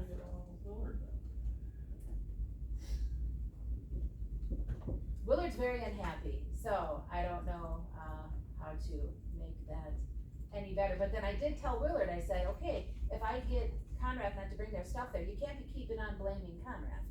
So these contamination fees, it could be Willard, it could be Conrath, it could be somebody just happened to get it. If Conrath gets their own dumpster, and then Willard continues on, now Willard gets cited with violations, then what's the plan at that point? Then it wasn't Conrath. So then we're Obviously. combining and getting rid of a dumpster, or? We're getting an additional dumpster, hopefully a small one, I'm guessing a 4-yarder. We have 2 dumpsters that do it. We do. So, plus Willard is changing their hours from 1st, 3rd, and 5th to 1st, 3rd. And there's only a few months that there's actually a 5th. But usually if a site is not open, the next time they're open, they're bombarded. And we do allow anybody who is, in the Rusk County Responsible Unit to go to any recycling site. So it's not just town of Willard. Willard is right next to portion of Washington, which also takes the recycling there. So I can't judge it just by one municipality's residents, because we do not have a site in every municipality. So, I'll bring prices next time. Sounds like it's still up for grabs. Still in flux, no decisions have been bids yet? Right, cause I can't give you any prices, but before I order a dumpster, I would ask permission for that. I understand, but I'm just saying, nothing's been settled yet, Correct. so, until it is, I guess there's no point beating this around the bush. Right, stay tuned. Very good. Just give me a heads up there. Alright, anything else? Not for recycling unless there's questions. Alright, we got Trails End report. Yeah, not much of a report other than, the pavilion will hopefully be, built by the end of this month. We are having Picnic Under the Pines next Sunday, the 24th. Last year, it was our first ever year, we tied it into Leaf It to Rusk, but then Leaf It to Rusk changed their date. So we're Lone Rangering it, but, we don't have a band, but it is a all-day fun family event. Blue Hills Running Club will do a race. We have pumpkin carving, all sorts of stuff happening. Our new caretaker, James Call, he's been phenomenal. He's spearheading this. So come check out camp. It's a very beautiful time of year there. So speaking of our new caretaker, when we had interviews, Gary had mentioned that he wanted that person to do all of the mowing rather than right now the crew goes and does all of them together. And so it used to be, prior to our last caretaker, that caretaker did everything, the maintenance, everything. But then when the last one was hired, she only wanted to be very part-time, and so maintenance crew assumed those, the mowing and things like that. And so now, we're asking to increase the hours of the caretaker. Currently, it's 750 hours budgeted a year. I did run it by the Trails End Board of Trustees, and they were, they recommended an increase of hours as well. From 750 to what? Whatever you're willing to give. So, Is that a part-time position? yes, it was newly revised to be So- part-time, so we didn't have to term and start all over again. If you go up over 1,000 hours, you're gonna be half-time. Well, he knows he can't work over 29 hours a week. So it'd mainly be the summer mowing season that, what was it, 12 hours a week you guys thought maybe or something? Roughly. The only reason we're asking for extra hours is just because in the Trails End caretaker's job description, it calls out all that to do. The previous one never did that, never did all the duties, but, I mean, she did other things, and like Shar said, she wanted to be kind of part-time, like part-time. in that, So but- previous to the last caretaker, the person before did the mowing, and they were, how many hours were they given? He was pulled by maintenance to do mapping and all other things, and, that would have been maybe 5 years ago, John Yokerman. So did I they didn't pull it, but he went over hours, I can tell you that. But all of the hours are in the courthouse budget, all of the payrolls for everything wind up there, so. So are we just asking to like move hours from intern hours to Trails End? No, cause right The now only interns 2 have- summer interns are budgeted. Cause like they were doing the mowing when CC was out there, right? No, Who was doing the mowing then? maintenance. Okay, so I'm just wondering if the hours will just get shifted, then we're just gonna have more hours in total. Cause we don't have some other kids? But, well, that's why I was, Our hopes are to always have summer interns. This year we got, they started with getting some and, yeah, we didn't use up all our hours, but I wanna keep our hours for the summer interns yet. You need summer insurance to know. What's that? You need summer insurance to know. Do they do mowing? Can they do that? Depends on what caliber you get. Well, so they- It was- I mean, it was- how low can I get with low mowing? I mean, I feel like I could do that, but I'm not the most intelligent person. Say that. Depends on the caliber you get. we learned a few things this summer, let's just say that. So what are your interns, what are the summer interns do now? We don't have any. They're done. Right now. Typically, it's just We were summer working on vacation. Sun mowing for a year or two, right, Joe, another time. Well, they're not done mowing, but I mean, it's very limited right now, but. Right, and so any extra hours that the person would pick up right now, we'd have money this year, but next year, if, he worked more than 750. So I would say that this year, if we pick up hours, we should put summer intern budget, and next year, we look to see if summer interns that we have, like, help for people to do it. I mean, if a summer intern can do anything, someone can help go too, you know what I mean? Well, I mean, they're helping do projects and stuff like that, I mean, other things, the log building we did, I mean, they're just helpers, you know, you always need a helper. But we've had summer interns mow. We've had some interns. This summer was unique. But this year wasn't. So why not, next year we look at that, What next budget? if the summer interns aren't able to mow next year, we could look at it, plan on having them mow if possible. That's the idea, but, like I said, this year was, we didn't have very good interns for mowing. And I mean, not a whole lot of mowing left of the year, but we should do some. Right, this year we're totally fine, it's just the budget for next year hasn't been passed yet, so we thought, now would be the time, but we can revisit that next year. Cause in the job, trails and caretaker job description, it specifically calls out that they do all that. And if they're not doing it, I mean, we pick up the slack.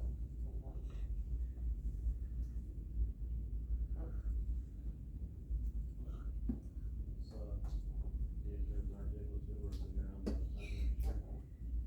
Guess somebody else has a different.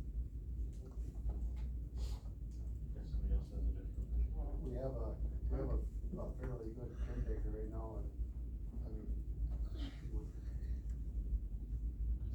I think he's gonna stay, but I mean, to keep him around, I mean, that might be ideal to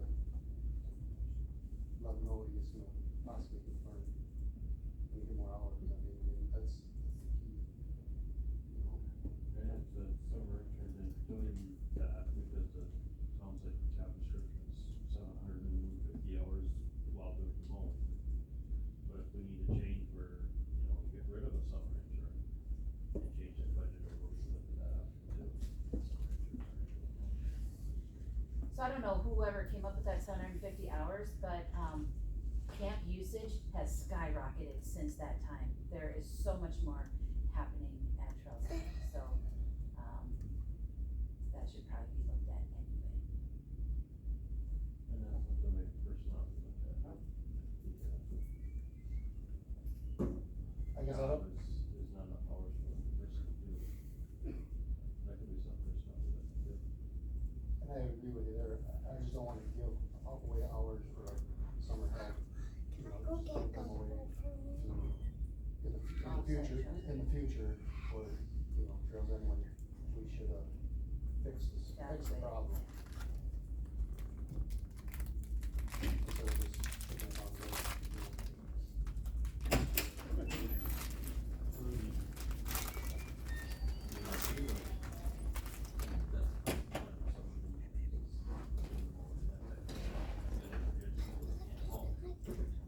I get you 100% with Bill. In the trails end job description for caretaker, it specifically states out all the things. We'll have the insurance too. If personnel looks at it, and they find there's a big lack there, bring that up. But I guess I would, look at this juncture. And like I said, we take care of it now, I mean, it's fine, we make it work. So I think something needs to do, say, resolve during the upcoming budget. However we do it. There's enough money in this year's budget to take care of it. I guess there's no point, bantering about it now. Take it up as far as our next budget for 2024. And I guess, speak to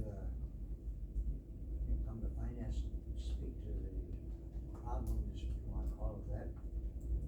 We'll do our quarterly budget. Budgets by finance are done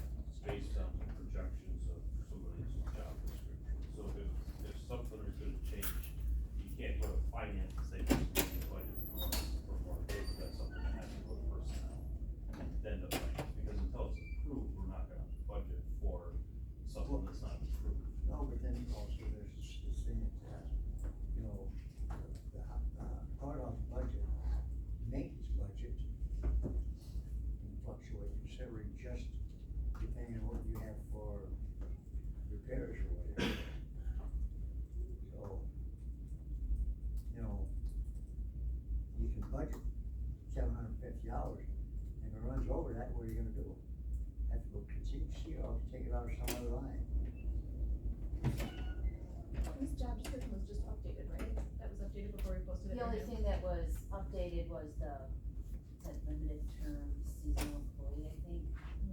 So Instead of a we never seasonal, looked at they would hours, find and it like- wasn't until in the interviews that, we talked about that person mowing, so. Had I known in advance, we could have done it all at once, but.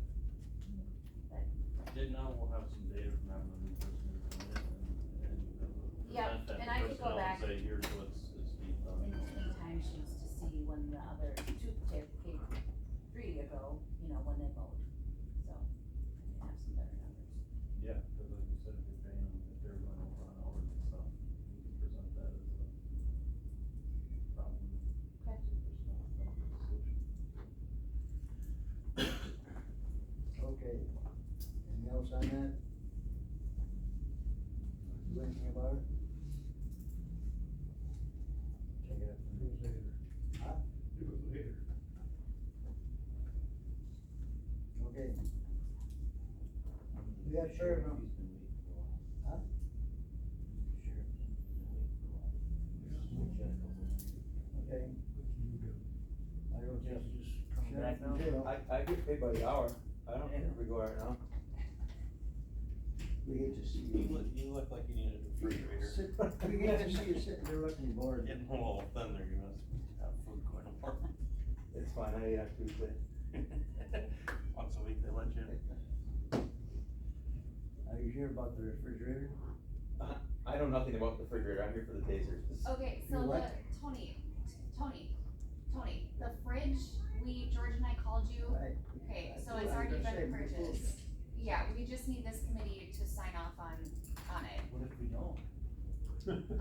Tony already okayed it, so the fridge went out up in the jail. Tony doesn't want a refrigerator. It's already up, Yeah, in the jail. how much is it cost? If you don't, I guess we'll have to put Tony in it. Cold storage. Alright. So you need a motion to approve that refrigerator? It was like, what was it, like 3,400? Yeah, yeah, Yeah. Gotta be Is this cold. for like, All that crap. yeah. It's a double, it's a double. it's for like probably the food and stuff that comes Where from. that come from? It's up, Northwest. yeah. Oh, Northwest it came from the refrigeration. jail budget. Yeah. Okay. So this is like an industrial. Yeah. I got something. Not like a break room fridge. Yeah, I was gonna be like, you know, Menard for Yeah. second. Yeah. But I will. Sure. Okay. We have a motion made by Jerry, seconded by Phil. Food that's needed, right? Yeah. Okay, it's a commercial refrigeration. You should put that on there next time, I just. Yeah, I would. Make a difference. Okay, we had a motion made and seconded. Any more discussion on it? All those in favor, signify by aye. It's $3,500. Thank you. From the jail budget.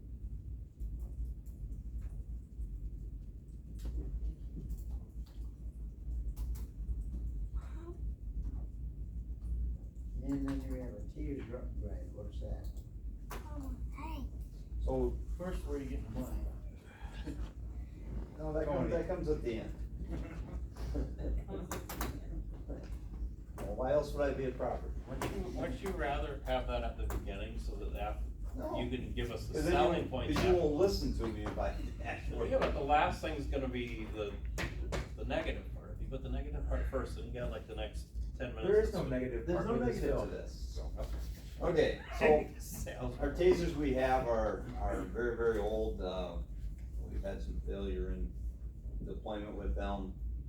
So we're looking to upgrade them, at a cost of $55,534. How much? 55,000, that's for 19 tasers, for the software and all that. We worked with, Axon Enterprise on that, they agreed to do it in a 5-year payment plan of 11,000 a year. And the money is coming from our budget, so. You're requesting 19 tasers. And the money's in the budget and you won't go over this year? Sure. And what happens if you go over then? Well, I can't tell you what's gonna happen in the rest of the year that might do Well, that. what's your? Based on what we have in our budget, we have money for that. So right now, you're in September and you spent 3/4 of your budget. Mhm. And then the way you're budgeting this is we'd have money if we do the 11,000 a year. Yes. So the tasers that we currently have, we've never bought new tasers. We've always bought refurbished tasers. Savings to us. Obviously the total project cost is $55,000, but But this is all new ones. these are new, yep. Axon is willing to let us pay that $55,000 over 5 years, so it'll be $11,000 out of our budget per year. We've had more failed taser deployments than we've had actual successful taser deployments. And how old are your, how long ago did you buy the refurbished ones? We bought them continuously over the last 5, 6, 7, 8, 10 years. Okay, so this wasn't like a big, all at once. No. So the problem with our current tasers is the feet per second that they shoot, and they only shoot 2 probes. The newer tasers is more feet per second, and they shoot more probes. So you have a lot higher chance of getting good connectivity. With the lower feet per second, a lot of times when people are wearing looser fitting clothing, hooded sweatshirts, vests, jackets, those probes don't penetrate that clothing and go into the person's skin. Are you gonna get tased with the new ones? I've already been tased, and I do not want to do it again. With the new ones though, or was that with the old? How about I ones? buy you lunch and we'll. No, that's your deal. Anyways, it's a safety issue for our people. I don't know if you guys remember, but unfortunately, our department had to use deadly force against a subject 2 years ago. We tried to tase that person first, and that taser didn't work properly. It was deployed properly, but the connectivity didn't work, and we had to use deadly force against that person. Justified deadly force. The new tasers, obviously, new technology, new tasers. If we can tase somebody instead of having to use deadly force on them, and these tasers are gonna allow us a higher percentage chance of being able to not use deadly force, I would pay a lot more money for them. I can also sell the current tasers that we have to a company, so that'll help offset the cost as well. What do you think you get? I think I can probably get $300 to $500 per taser that we sell. 19.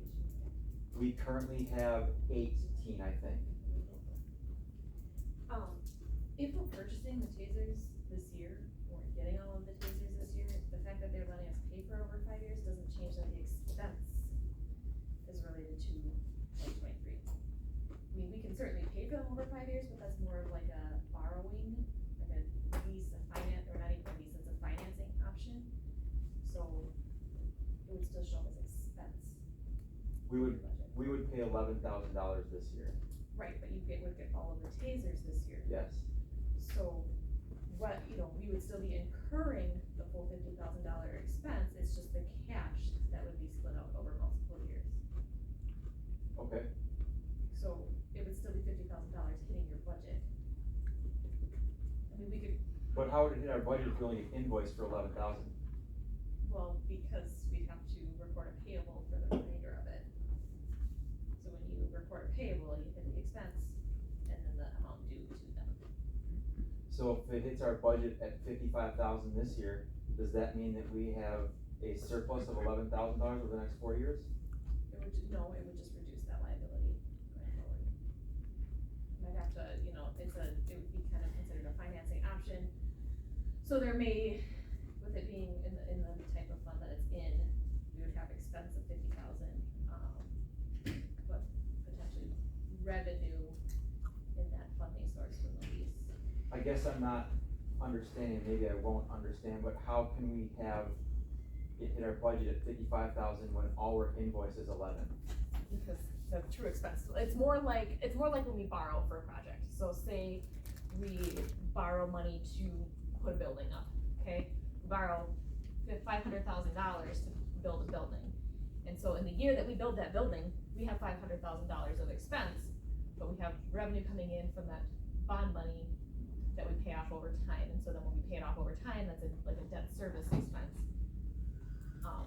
But we're still getting all of the tasers this year. They're not giving us 1/5 of the tasers in 23 and 1/5 in 24. So if he's trying to balance his budget so he doesn't go over knowing that he's only gonna spend $11,000 a year, is there a way that we could write something or Don't we do essentially do do an in-house borrowing the same thing and though? then repayment, or I guess I don't know. In-house borrowing would just be, increasing the easiest way would be to increase the budget for 1 year and then For decrease this it year if they and don't then need take it. out $11,000 a year. Basically, you're talking about taking out a contingency. Contingency, or could we use the equipment fund for, Or if we did a 55,000 or a $44,000 budget modification this year, and then in future years deducted $11,000 from. yeah, we could. modify Well, it. there'd have to be like a note in the line for that, You're talking about that. it doesn't get lost in I mean, translation. we could, that's kind of I mean, that'd be similar. one way so that you're not, cause you're working, if you do the 55, hits your budget now, you're gonna be able to I'm find gonna grants. have to, you can't do it if Yeah. it's comes out this way. That's why we worked with Apple to agree to do it over 5 years, so we can put it in the budget. Well, take 55,000, but you know, spend 11,000 per year out of it, 7,000. That's what you're saying? Yeah, or we just approve, hey, we'll figure out the 55,000 this year from contingency or whatever, and then we reduce their 2024 budget going Would it- forward by that. Would it make a difference if we got them to bill us 11,000 for the tasers this year, and then 11,000 yearly maintenance for the next For 4 years? service for 4 years. Does that make a difference? If the actual cost of the tasers is only 11,000, but Ashley just showed me So the where do they invoice want and it was that? like there was a $44,000 was the actual taser cost, and then the rest of it was maintenance, so they could bill you the rest, like the maintenance over time, that would get recognized over time, yes, but, if, so like they had like like a warranty, service maintenance on those tasers, for that 5 years, was what, well, over $1,000 a year or something like that. Mhm. So that $1,000 per year or whatever would be in the year it's related to, and we would, we have a lot of that already that we put in the prepaids and recognize the expense. So we might pay $5,000 now for maintenance for the next 5 years, so we would recognize, $1,000 in 2023, $1,000 in 24, 25, and so it just sits in as like a prepaid expense account. This is kind of the,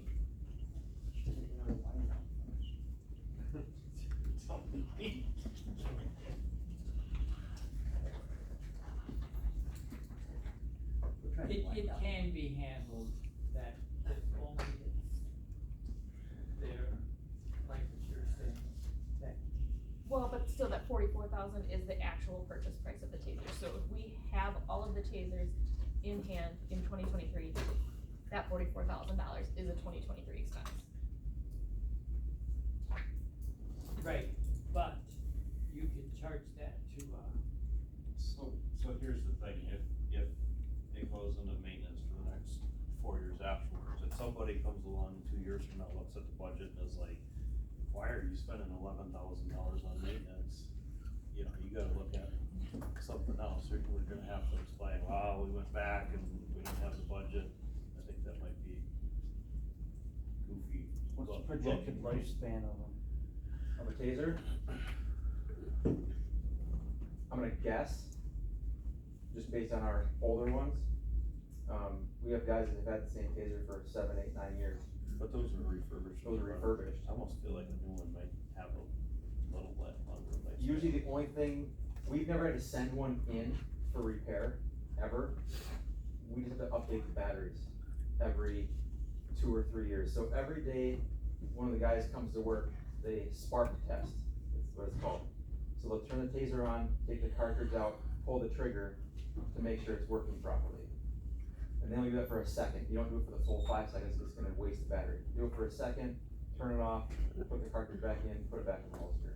So we've never had to send one in for repairs before, but we have to buy new batteries for them. I would say every other year to every 3 years, we buy a new battery for the taser. And this package price here, that's not just the taser, it's the taser, the holster, the cartridges, the batteries, and the charging packs too. Well, I don't think we got $55,000 on these. What do you call it? Oh, like equipment fund? Yeah, I think we do. Well, what if there's another grant?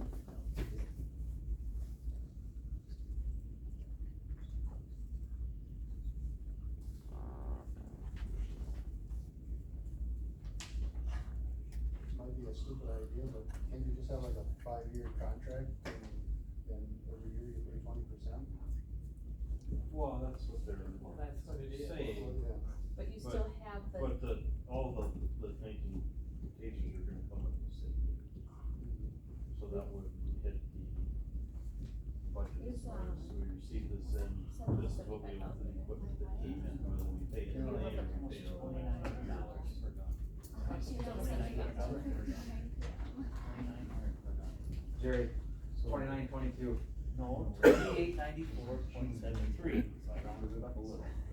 But yeah, $2,900. So for a refurbished used one, and I don't know how old it is, it could be 7 years old, it could be 2 years old, I'd pay $1,100 for a used one, an old used one. From a company out of Florida. And that's Batteries who will last 5 years. that's who I'll sell the old ones to. According to our contract, you know, But after we get them paid for, then we gotta buy batteries? Well, you have to buy batteries every 2 or 3 years for each taser. I don't know how to do it, but Hey, but you agree that it's a need, like, so Yeah. we have this funding available, so you'll get one free. why not use it? Alright. It is needed in this big selling point for me, this is the first Somebody time. wanna make a A couple motion? years ago, we tried to tase and I'll make the motion to pay all the. Did you get, is that one company or did you get quotes from multiple? Axon is who sells taser, Is anybody second? there's just one. ARPA. I'll make the motion to take 55,000 out of ARPA funds. They have 11 in their budget this year.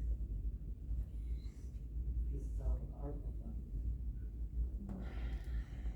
If they have to pay 55, the expense hits. Will it be Right, cheaper but if they we pay it already all have at 11 once? in their budget.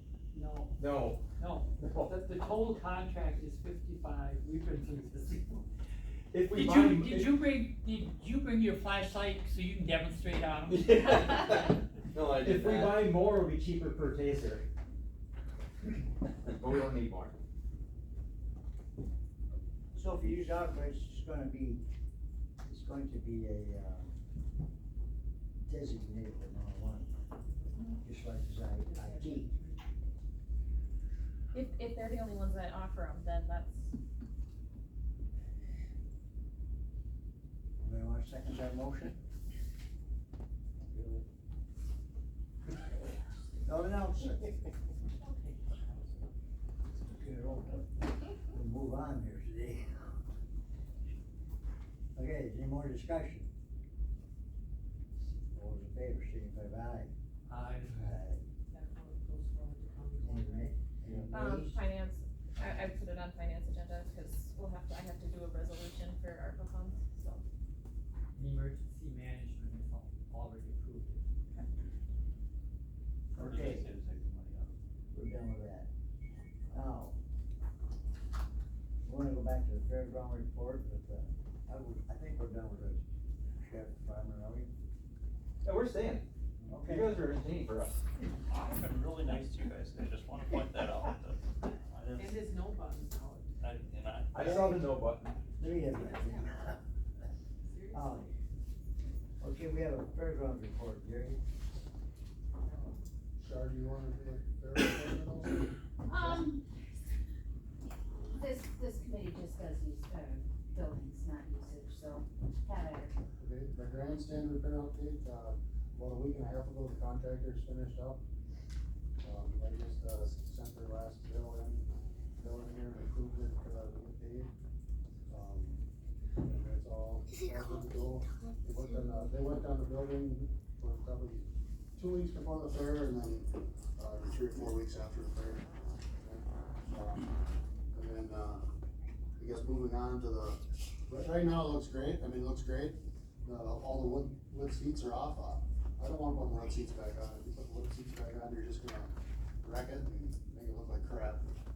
And we took the 2x6s off of it, and there was probably 20% of them that were shot and wrecked, and all rotten, all the 4x4s that are under every single one of them are rotten and shot. So we still have to take all the 4x4s off of them, they're sitting in the back of the dumpster right now.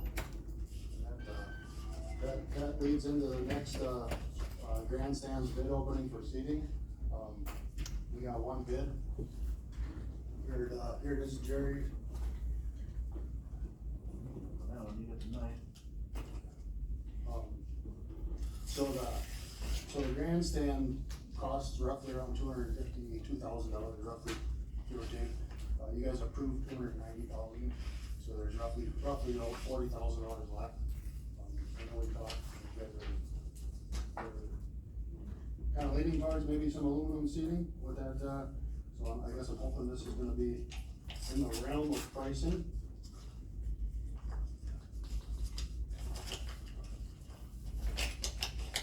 Who's it from here? It is from, I guess I don't know until I open it here, it doesn't have nothing on it. It's on the envelope, right in front of you, yeah. Oh, JW Industries. JW Industries. I know them, they're the actually ones that are doing or did the ones at the high school. I do know that. Request for sealed bids, just shows the advertisement here.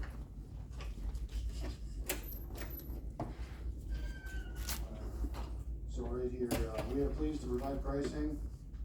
Price number 1, grandstand seating replacement and aisle railing addition, $89,300. How much, Gary? $89,300. Components, scope of work, bench seating, galvanized steel Z-back brackets, bench seating, replacing existing seating in the same seating configuration, 27 three-step aluminum mid-rail railings, 3 rails per aisle, aluminum all anchoring hardware and above components, delivery, unloading, installation.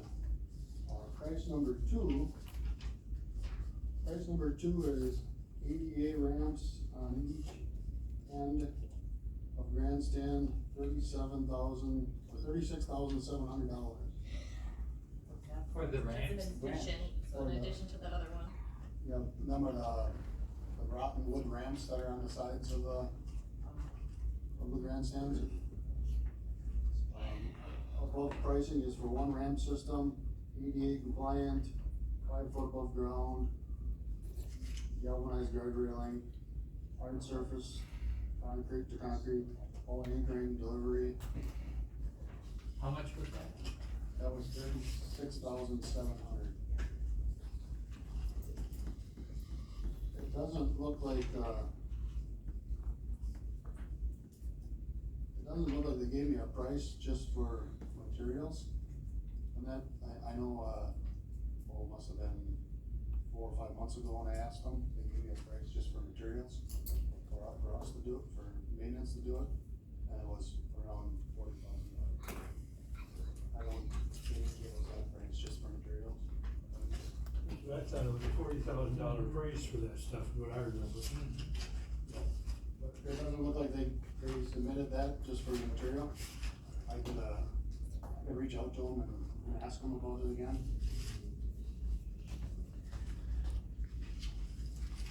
Would it have to go out for bid again though, if you know, if it wasn't part of the, What was the question? So they didn't provide like a separate materials price, like if we just wanted to buy the materials from them and not have them install it, so if they do provide that, would we have to go out for bid? Yeah, we would have to go out for bid again for just materials.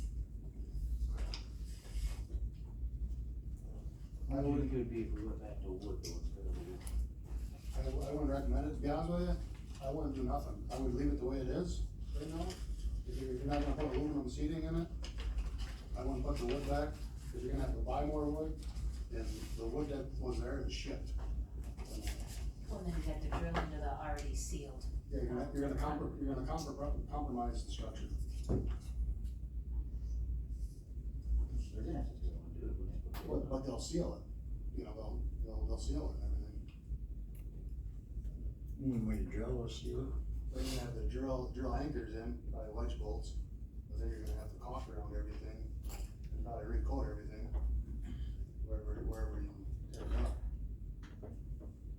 But my recommendation, if you don't go with aluminum seating, I would just leave it the way it is without any seating, and have the fair sell cushions. You know? Cushions.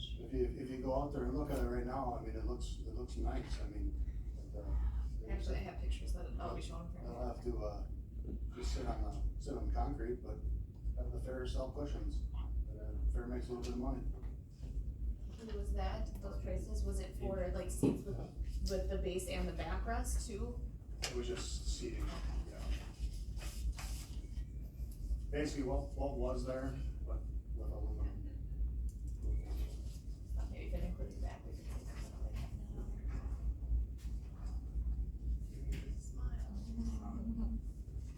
I mean, we got plenty of time, I guess, I mean, What, is there any kind of a projected value time on this stuff? I guess on here, lead time for design and fabrication, I mean, this is for them to install it, but, 6 to 8 weeks. Well, I mean, if we didn't do nothing till next spring, we still, if you decide to buy some, you still could get it done before the fair. Yeah, I think we could put it out for rebid, if you guys want to get them just to send materials. I mean, we could do that in the next week or two, and put it out for 4 weeks, and come back to next month, or maybe the month after property, and we got until, when's the first thing that happens at the grandstands next year? Third weekend in July. So we got till then, and it'll probably take, I mean, if maintenance installs it, depending on what we got going on, I mean, I would think we could get it installed in a month. You say the anchors you have to drill in anchors? Well, you're gonna, go ahead, I'm sorry. You have to drill anchors in where you put your seating in? Wherever the brackets are gonna go, you're gonna have to drill in probably wedge bolts or epoxy I was paint. gonna say, and you epoxy them in afterwards? Yep. Next property meeting at the fairgrounds, we all sit on the seats and Tony will be up front. I would just not recommend Seating. putting the wood back on, because you're just gonna open up a can of worms with, you just spent $250,000 on something, you know? Well, I guess why don't you see if you can get a quote for just materials, They have to send out another RFP. and we can go from there. Since it's not a pressing issue, not something gotta be taken up in the next 6 weeks. Okay. Alright, B&B Electric, for the stage. Oh, this was already approved, but, it went over. It was approved for 1,295, but the bill is, 2,722. It was to replace the panel for the stage. There was additional problems when they went out to do that. So I went to enter the invoice and saw the minutes, and I'm like, oh, we need a little more. So, we need another, sorry, $1,427 to approve for the replace the stage, panel for the stage. 1,400 and what? 27. And where's it coming out of? Fairgrounds budget. Thank you. Second.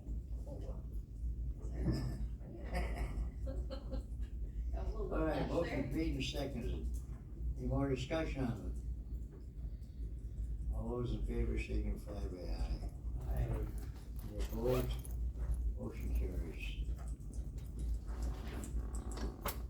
Okay.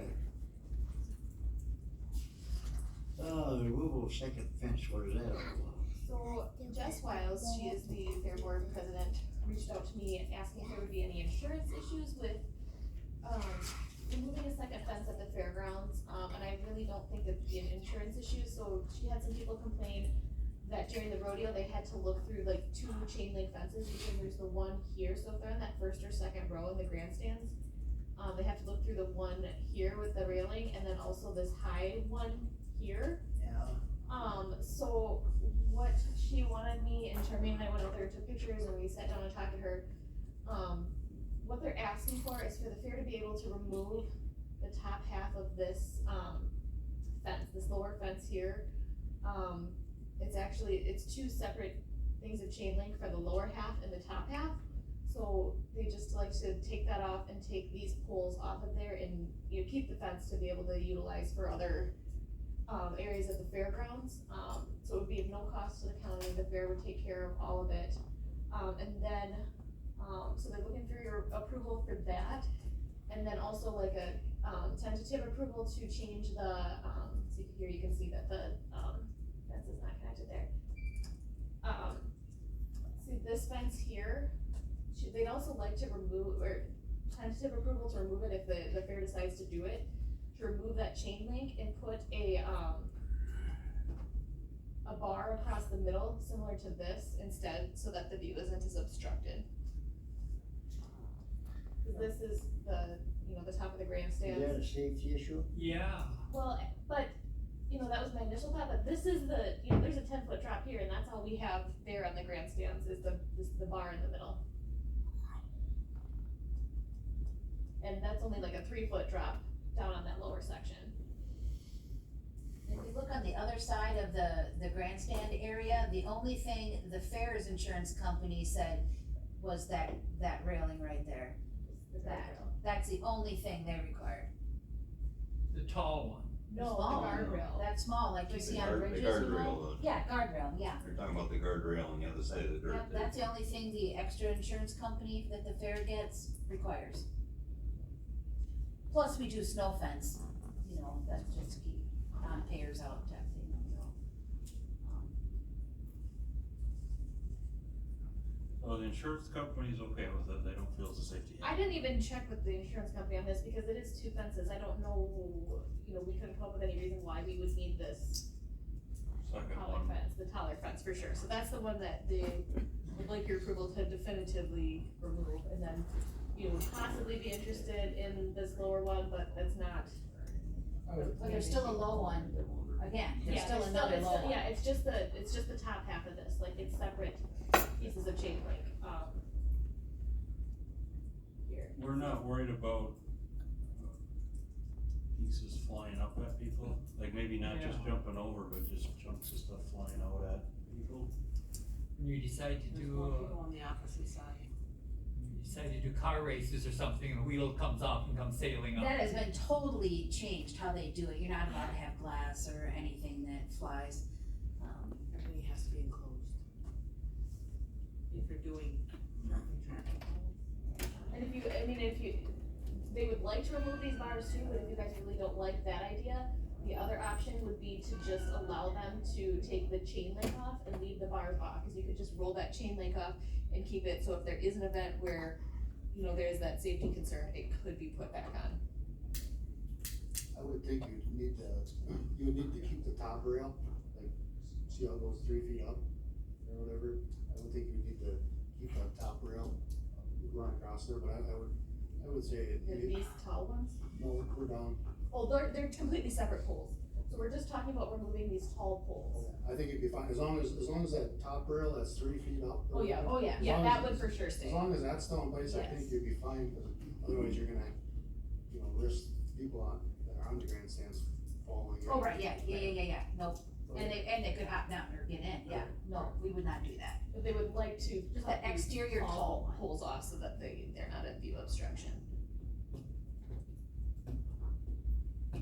prudent to check with the insurance company on that? I mean, I could, but I don't think they even really, it's not.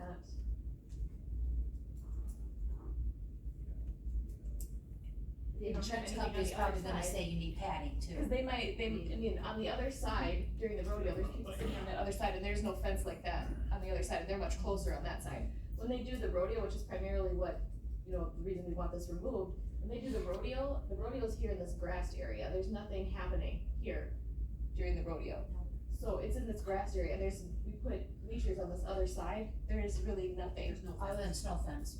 That's So the why only don't we area. go with that option of take the very top and The then other roll, side. roll the other part up just in case there's something we're not thinking Well, the of? rodeo's going on, it's leave the just the bars, ring, but remove that's the it. fence. Yeah, Well, them will slip, pretty sure gonna go like, them top bars just slide off, I believe, don't they? Do they? It looks like it was right into the cement. Well, okay, so, but the fair wants to remove that whole exterior one, including the bars. Mhm. And you Down still the- have the down. 3 foot up, it's you have, Yeah. right now, you're looking at 3 fences. See The how one- you can tell here that there's a bar here for the railing. Yep. And then there's a bar here for the For the tall tall one fence. that goes over. All we're asking is to take the tall one that goes over off, completely. So, and if you don't let us take the chain link off of the one on the left and then add the railing, that'd be plan B. Plan A is just remove the one. And you still, and even if we did that, you still have 2 fences there. do other fairs have that big tall fence that you know of? I don't get out much, I don't know. I was just at a race, I was at a race in Neilsville last weekend, and there was no fence, that was it. I wasn't there, and I've been in St. Clair, and then Yeah, the Clark County Fairgrounds don't have. You don't think it's a problem, let's remove, make a motion to remove it, Second. made and seconded. All those in favor signify by aye. Opposed, motion carries. Now then, we have long-term senior, requests. Okay, so I'm not sure I really need to bring this to you, but it would make me feel better, if you guys gave your blessing as well. Powerhouse Youth Center, they used to utilize the senior youth building. You're probably wondering, well, why aren't you taking this to Justice Youth and Extension? They don't have this building, they do everything else out of the fairgrounds, not this building, so. They, at once upon a time, they want every Monday for up to a year. So back when they used the senior center, they used pretty much all open areas, they stored supplies, things like that. They actually wanted to build a building on the fairgrounds, Al, maybe you remember that. But then the old school opened up, and so then they went there. Well, now the old school, starting in October, there's a contractor in there to do low-income housing, and so they're losing their space. So and that could take up to a year. So they were told, maybe after a year you can come back. So they're wondering where to go. So they're asking, this is one of the options that they're looking at, to come back to the senior center. So they wanna use the concession room, foyer, dining room, Maple Crest, every Monday from 3 to 6. So there are some conflicts, which I did talk to Kathy Walters about, because typically I do the youth and she does the senior. For example, once a month Ridge meets until 4. And so, and then every Monday we have the Boy Scouts from 6 to 9. So there may be some overlap. So don't see too many issues with them, but since it's a whole year, they are asking to bring in a fridge, bring in some supplies. I told them that in the foyer area, if you're familiar with the fair office, we have that open area where we have our counter. Right now, it's just pushed to the north wall, so there is some space there. If they wanted to put some storage units in there, and then I did tell them, I said, well, if this gets approved, it'll have to be out for 2 weeks of the fair. So just for my comfort only, I guess I'm asking for your yay or nay, or, yeah, that sounds fine. For 1 year? Yeah, What's the lease on it? October to October. No, I mean, is there a rate? No, actually, the senior youth building for youth organizations and senior organizations, there is no charge. We do not allow private use. So everything else we do, but this is one building. It was grant funded for senior youth use only, and, it's been brought to property to open it up many years ago when Ted East was administrative coordinator. And he slammed that 4-inch binder down, you know, of all the grants, and, that got shot down. So it remains just for senior youth organizations. And right now, they pay $12,000 a year for the school. I believe that's what they pay. I'll make the motion to allow Power Youth Center to Powerhouse. Powerhouse Youth Center to use the building from October to October. Second. Alright, we got a motion made and seconded. Any more discussion? All those in favor signify by aye. Aye. Any opposed? Motion carries. Gary, training your courthouse contract, what's that?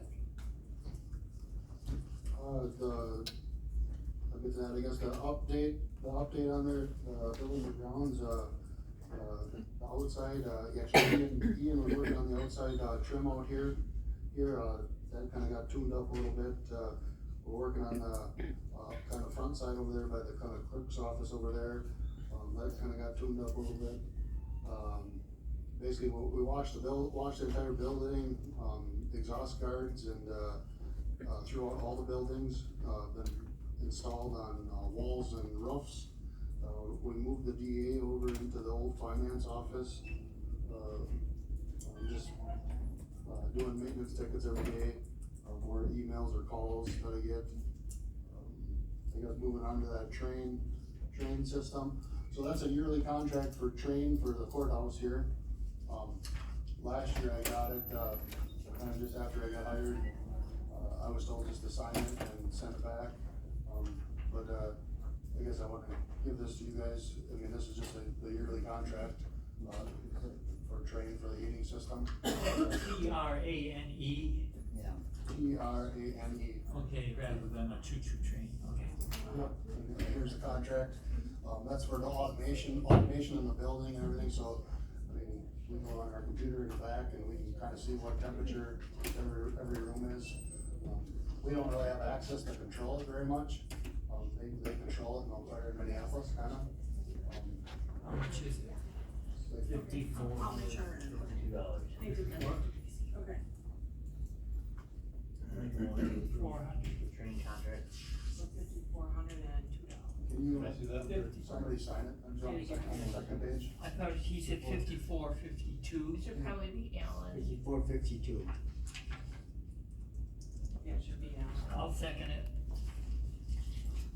Just sign that out. Alright. Motion made and seconded to approve the training your courthouse contract. I did. Any more discussion on it? All those in favor say aye. Aye. Opposed? Motion carries. Alright, then cow policy, what's this now? I guess this kinda come from, I think HHS when they adjusted theirs, so kind of a couple other groups kinda got in the middle of it, but, we are kinda staying the same, we're keeping the same on call. I think, they just, wanted a response time on it, here's, I'll give you guys this, here's what they did, we just put, 45 minute response time from supervisor's call.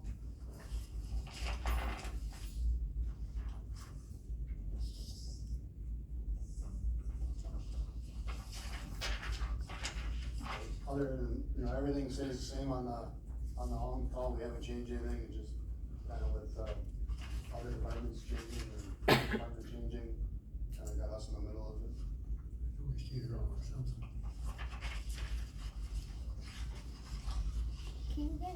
So your suggestion is to take this and cross off anything that says social workers, social service workers?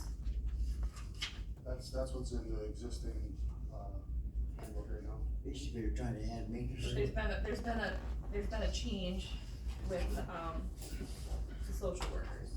So that's what sparked all this, and that the social worker one is more, We just took what was in the existing handbook.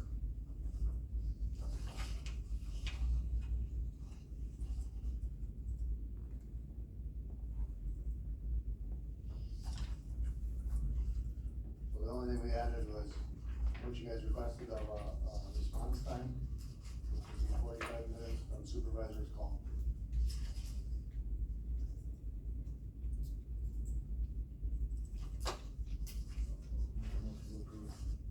Well, hold on, though, this isn't an actual, like, I'm trying to find the one for the social workers.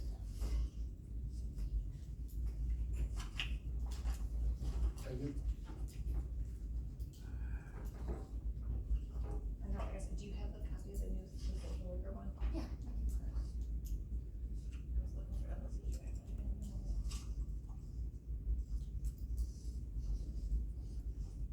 Well, ours shouldn't have anything to do with the social worker. No, but I'm saying that this is not This isn't there correct. anymore, or, you know, well, That was what we got off the handbook that's on the. I understand that.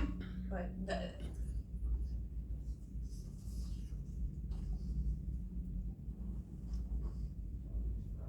So just cross it, so we just cross off all the social work stuff then on there, I mean, is that, I mean,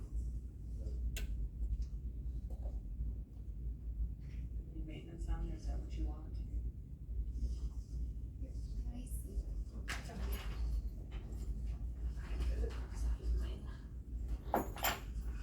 we haven't changed anything, we just added. In highway staff and stuff, yeah. right. I mean, that's simple enough, right? Actually, I Here, I'll forward it to you. Okay. Jacob's email. Okay.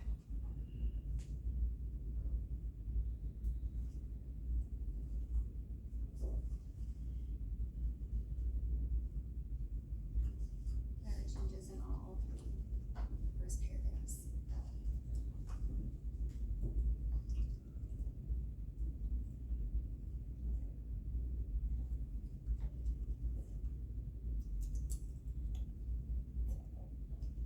Doesn't even, it says, I don't have the one I gave you, but, doesn't it say maintenance? It says maintenance right in the highlighting, right?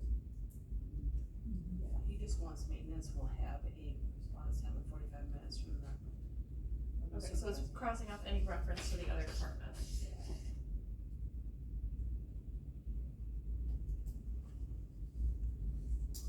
should be the same for highway. Well, yeah, but, Actually, we should have knocked her down to 30 minutes. Where are we?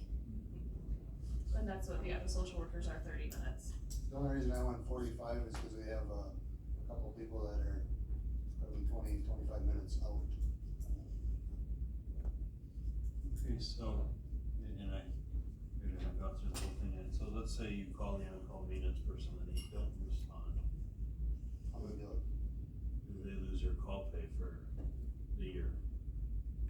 Because they weren't actually available. Cause I'm assuming if I look up who's on call this week and there's an issue, I'm gonna get the call, no matter what, and then I'm gonna call whoever, so I'm using my discretion to save the county money, because if, say for instance, if Char's on call, I can call her for certain things, but say a pump took a crap, or whatever, I don't expect her to have to fix that. so you're not, so you're she'll- not paying her for being on call, you're paying if she gets called. Well, no matter what, they get a 1 hour on-call pay, but if they come in afterwards, they get, I think it's 2 hours or whatever they work. So they get paid an hour just for being on call. So just say for instance, say it's a Wednesday, Char's on call, and I get a call that, hey, this pump is leaking and spraying water all over the place.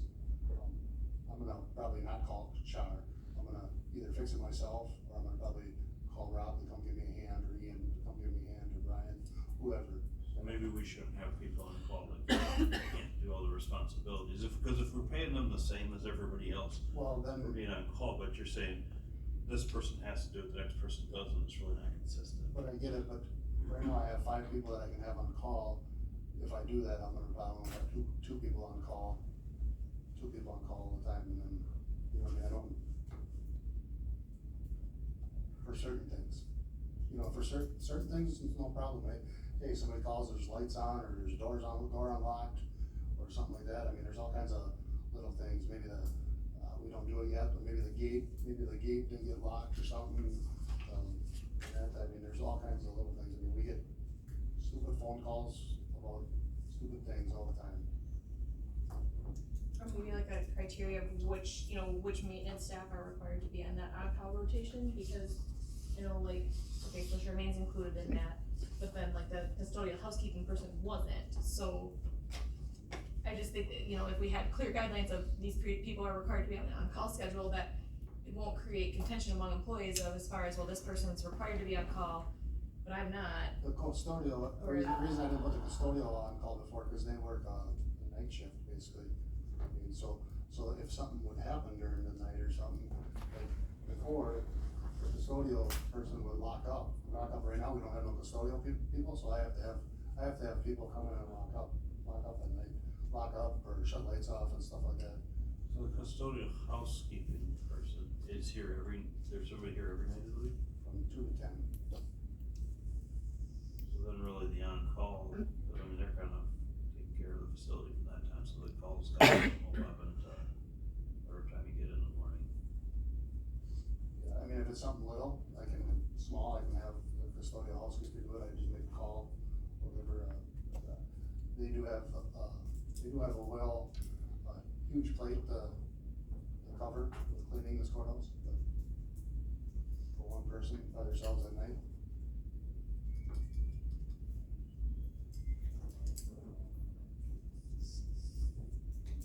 Again, not to beat a dead horse, it's just on call, it's 45 minutes response time from my call. I mean, and I'll use my discretion to save the county money on who needs to come in on certain items.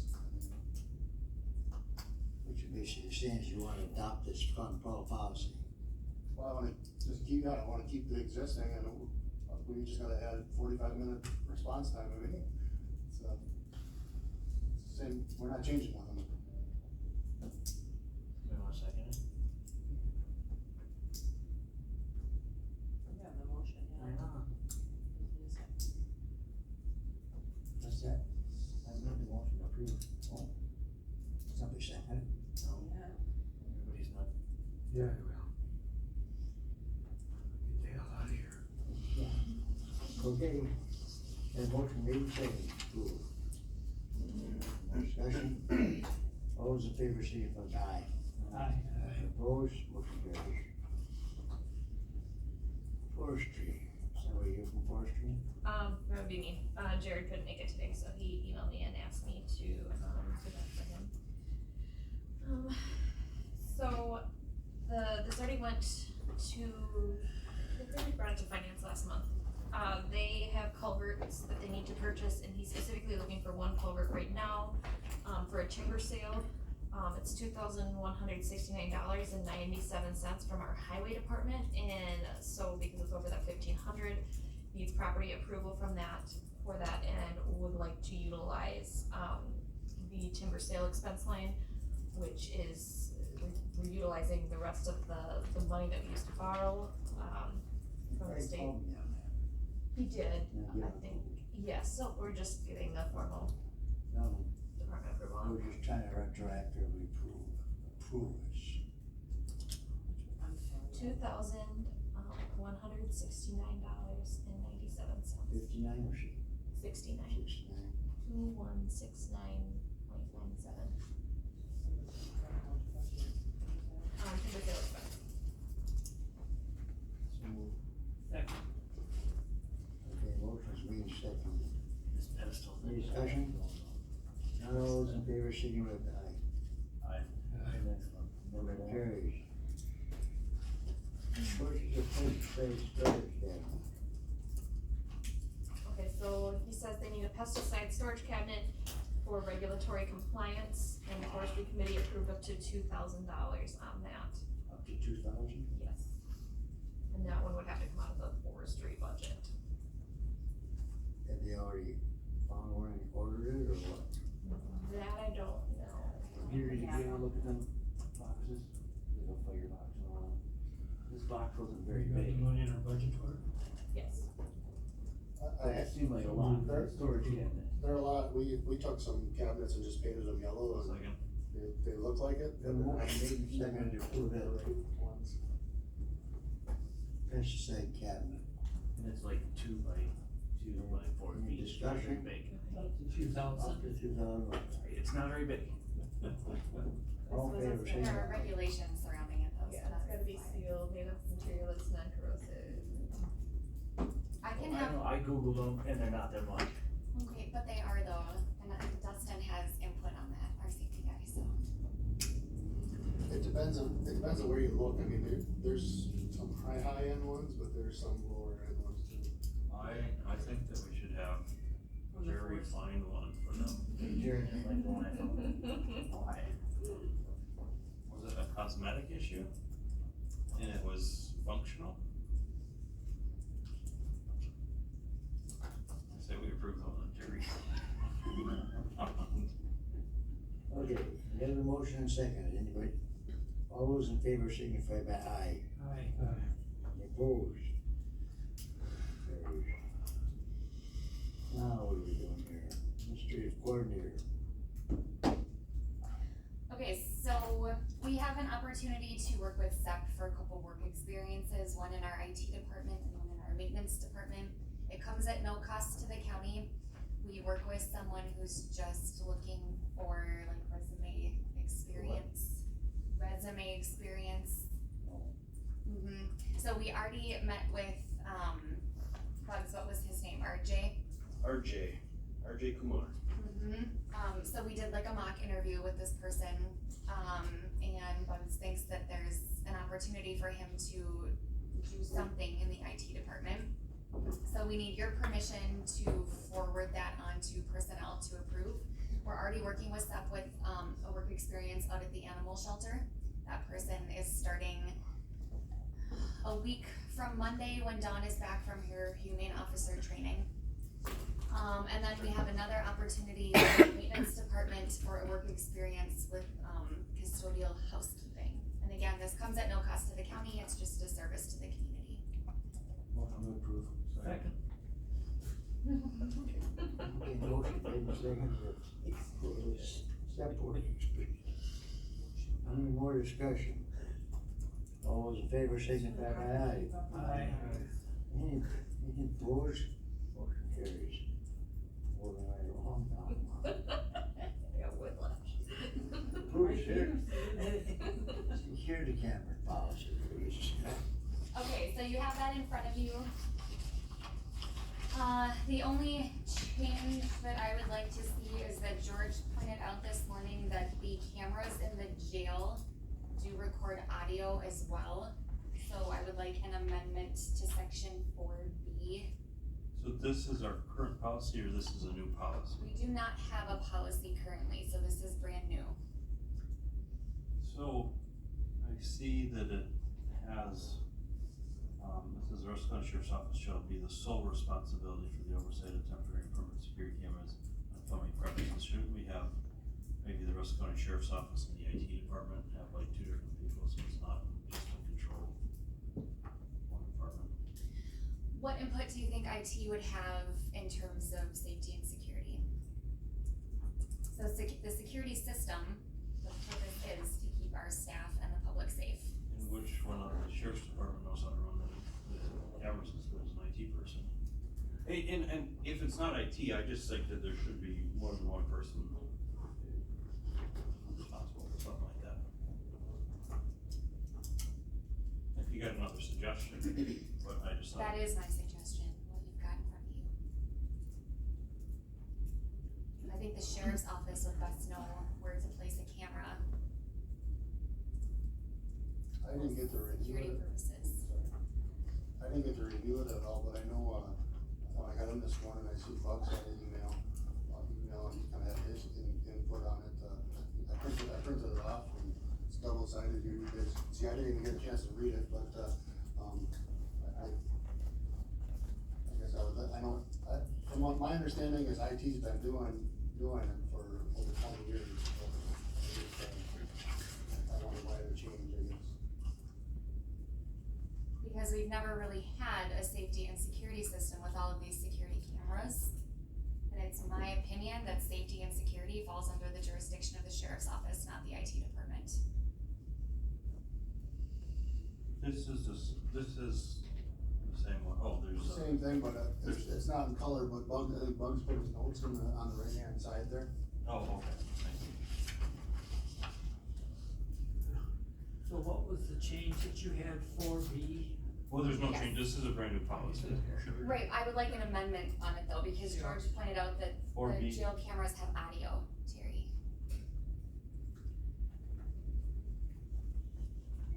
The only cameras in the whole building that have audio are the ones in the jail. And there's no mention of audio in the policy there about any of the cameras having audio. Well, it says audio recordings shall be prohibited unless permitted by law and specifically authorized by the sheriff. Right, so we would need an exception for the cameras in the jail. So I would have to put that language in there. Under 4B. Yep. Phil, did you get a chance to look at Bugs' reply at all? Yeah. What are your thoughts on it? Yes. So, obviously the sheriff left, and the sheriff asked that I stay to speak on his behalf. And the sheriff would like to be solely in charge of the safety and security of this building, because that's his responsibility. Yeah, so what would you say that there is a comment here, and I didn't realize that you had done this, he might not be the best to create, maintain, NVR or recording system or hard drive security, et cetera. But he can direct that work, Phil. So if there's a problem with one of the cameras, he can direct IT to fix that. I mean, if he's directing IT, then why don't we just have IT be that person, or involved in it, put them both on it? Why does it have to be the sole, person? I think that muddies the waters, having so many people in charge of the security camera system. I think it keeps things more transparent. How many more cameras are we talking? Why do you think having the sheriff's office in charge of safety and security is not transparent? Well, I think anytime, I mean, you look at even big government where one person's in charge of everything and that gets abused, and I'm not saying somebody would abuse that, but it leaves a potential that it could be abused. So if you add a second person in there, it makes it harder to abuse something. Well, it's the sheriff's office, not the sheriff himself. So, you know, dispatch is looking at all of those cameras as well. Dispatch monitors those cameras almost constantly. Like, I'm in charge of the administration of the accounting software, but if we have an issue with the software, obviously IT is gonna help us with it. That's kind of the same principle here.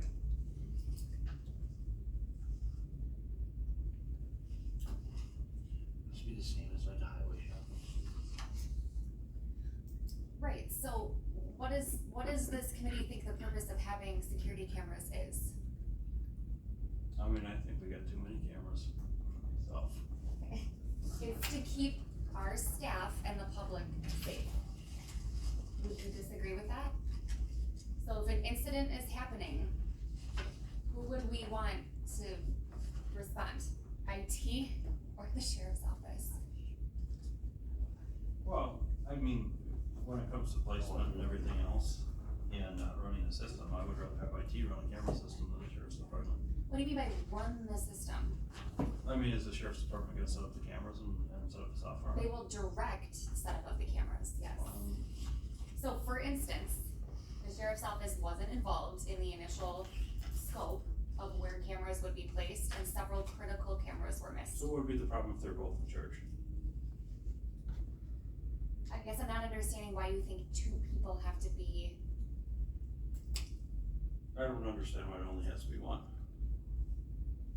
Isn't it easier process-wise to have one department oversee? Well, I think that would say that they could come to a conclusion together, because IT's gonna have to set up the cameras, so we want the direction to be that their input is equally as important when setting up this type of stuff.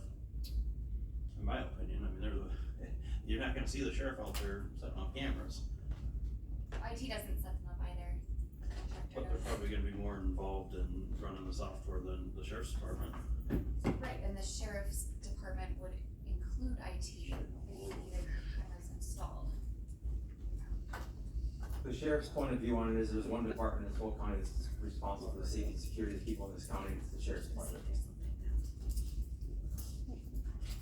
The ambulance isn't involved in safety of people in the county. What's that? The ambulance doesn't have any safety of people in the county. Security? Safety, you said safety and security. Safety and security. They call it safety part. I'm in total agreement that the sheriff is, security and safety, but I just think maybe somebody else or IT should be involved with it, just so that, there's, say more people, say for instance, the highway shop, so is this just for the courthouse, or is this for the highway shop? Say Scott Jones calls up Bugs and say, hey, the cameras ain't working, can you fix it? So he ain't gonna be able to fix it unless he gets approval from Jeff or Phil. No, that's not what we're saying, that's an IT issue, if one of the cameras goes down, we call IT to fix it. But you just, needed any security or safety needed. Installation, Phil was talking about installation of new cameras. Oh, installation of new Replacement cameras, yeah. New cameras, yeah, but. So in here it says, that IT would be in charge of the maintenance. Or where is IT's involvement listed in here for like if something goes down? Well, we can add a line that says IT can be contacted with, general IT concerns. How many cameras are we talking? There's 80 plus in the courthouse, here, correct? How many? 80 We plus. got cameras at the airport, the visitor center. How many, Gary? 80 plus, here. Is that counting the jail?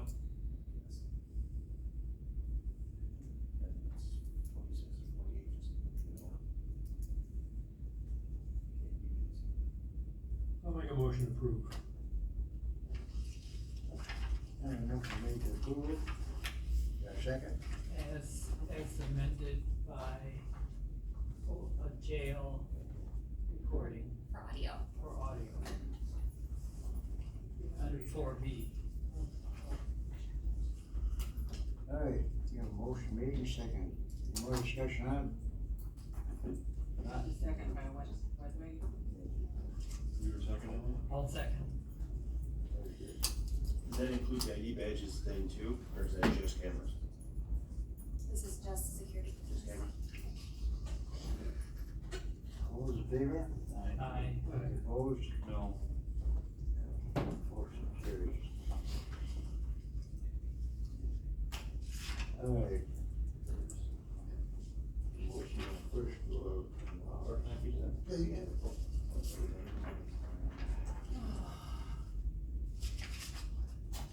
Tired out?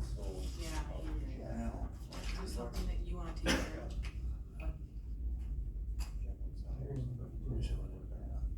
We're both there, right? We're just gonna, Hopefully we're done pretty soon. I'm feeling well. What about the location sorter? So, with the change of public access, all of the public will now be walking right past Human Resources, Corp Counsel, and Administrative Coordinator offices. So we're looking for a more private place for those three offices.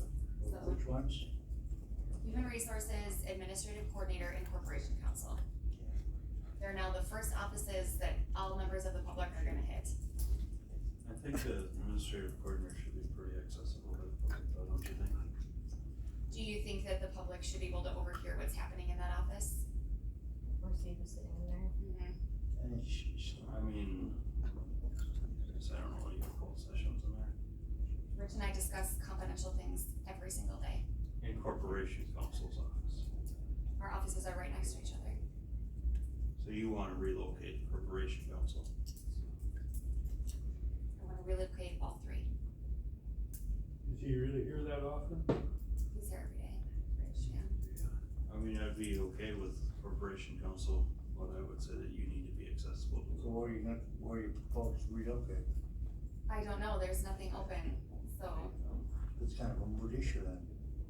well, we could switch with somebody. But do you really think that the Human Resources Office should be on the first floor where all of the public is entering, when someone might have a confidential, private Well, I'm not- issue that they want to All I'm discuss? saying is, you know, we don't have a human resources officer that, nobody seems to come up with a place to put them yet. So, you know, are we gonna relocate the other two and wait for human resources officer to come in or what? Locate them in the same area, I mean, what are we doing? Well, I think they should all be near each other, yes. What's that? They should all be near each other. It's fine if you have one, what, we don't have, each other right now. what do you suppose we relocate with? We could look at some of the offices down in the extension area. Is there 3 empty offices there? No, there are no empty offices anywhere, we would have to switch. Where are you gonna put at extension? Well, extension could stay where it is. Rich Gogger could possibly be relocated upstairs because he's, you know, he's mainly working with third floor anyways. One of those offices I think is the 4-H intern, Which is not really used. which is not used. Which one? Intern, it's not used. And then another office is Carolyn Martin, who's kinda in and out. Yeah, well, she could have a, Martin could have a office like you got. Right. I That's think fine, there's I a understand that, construction committee going on right now too, so who knows what they're gonna come up. that's what I'm saying. That's years down the line. If it gets approved. Yep. You're agreeing with me. Phil, don't you think, you work at a private company, don't you think that human resources should be off of the main drag? Sometimes people are hesitant to go to HR, and then if everyone and their brother sees them go into the HR office. Well, I don't dispute that, they should have more privacy. Isolation from, I can't. The third floor, we just switched over to DA over there. yeah, I would put Rich up. upstairs. There's more room, right? What's that? There's more room upstairs. Well, the DA turned it over now, but there's all kinds of room over there, they don't, Yeah. in my eyes, they don't need all that room, but they got it. But Well, Rich, we can't put more people in with the DA because they need confidentiality. But isn't there room for Rich now?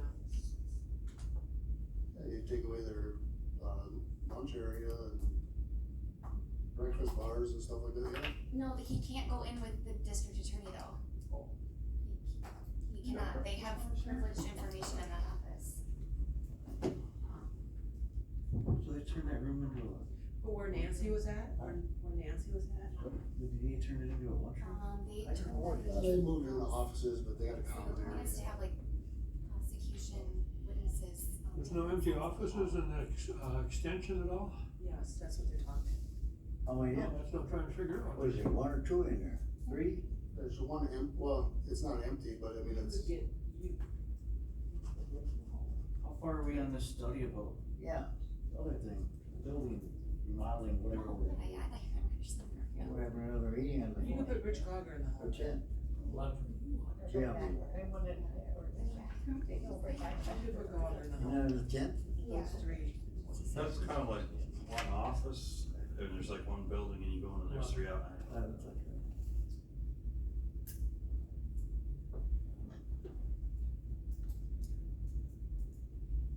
There's one big office. Not But that would move HR a lot further away from our office, and our payroll person needs to work with HR quite a bit too on. No, but I mean, like, that's. Worry about walking a few more steps. my opinion is you definitely need a new office for the HR somewhere, but I think they should be separate from other people, because other people are gonna shy away from going in there if they're close to somebody that has authority. Maybe that should be looked into and brought up, None where we remove HR. find out where they want the offices. We don't wanna keep moving. There's a bigger office office in the board. Last year, we just moved everything downstairs. There you go. I've been in there and people walking by, they're looking in and, you know, they just stop to say Musical, hi or. musical offices here. And hard to concentrate when people are stopping in. Don't know. Wait, move her like outside. That Rich does, yeah. So you're meeting here to do the bids, why don't you decide then, why don't a couple of you come in and take a look at that extension office? Those extra offices, and decide then. Well, 3 or 4 of us will be in, I guess we can all take a tour down there and take a look at them. Here's a question, just Make a decision. a suggestion, I guess. I don't know what Drew actually, his job title is up on 3rd floor, was the old court reporter's office there. But now the court reporter is inside with the judge, so that office is free, and that would be a perfect office for HR. I mean, 3rd floor, right up the elevator there. Right That up. would be quite secluded. And that, for HR, that'd be a perfect office, but I don't know what Drew's job title is, he's in that office right now. But 3rd floor, who's true? it's old court reporter's office. He is our CJCC coordinator. Well, I think we should take a look It'd be at that pretty private, but where would he go? extension for Right, Drew needs to be up by the judge. next week and have a look, see it, what that looks like. Yeah. Pretty hard to move Shar though, she got a lot of stuff. There's a lot of stuff in there. You can't move Shar. He's got a lot of stuff. 30 years of compiling of stuff. I mean drawers and. They're auditing Char's office and your office once a month. Okay, I think we'll do that, we'll just kinda hold off on this until next, week. We meet for the, bids. Okay, Fuel Master, what's up? So Fuel Master, we're still waiting on that new system to come in here. We had emailed them and they sent emails back. I know we have to get some more information for the credit card. I haven't been able to work at the airport probably for the last month here, just with everything else I've been doing. But I know there's some issues, or not issues, but I think we need to provide some information on the credit card stuff, what they want and recommend. I don't really know that information. I know it was sent to Bugs, and there was a slew of people. I think Jamie was on it for finance. I don't know that information. I would think Jamie would probably know that information. Mr. Chairman, I am going to look. You are excused. Thank you.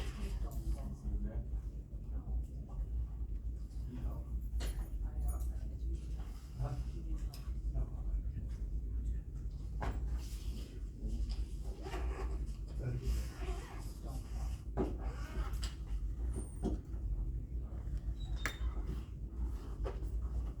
Next up, Al. Yep. I got it.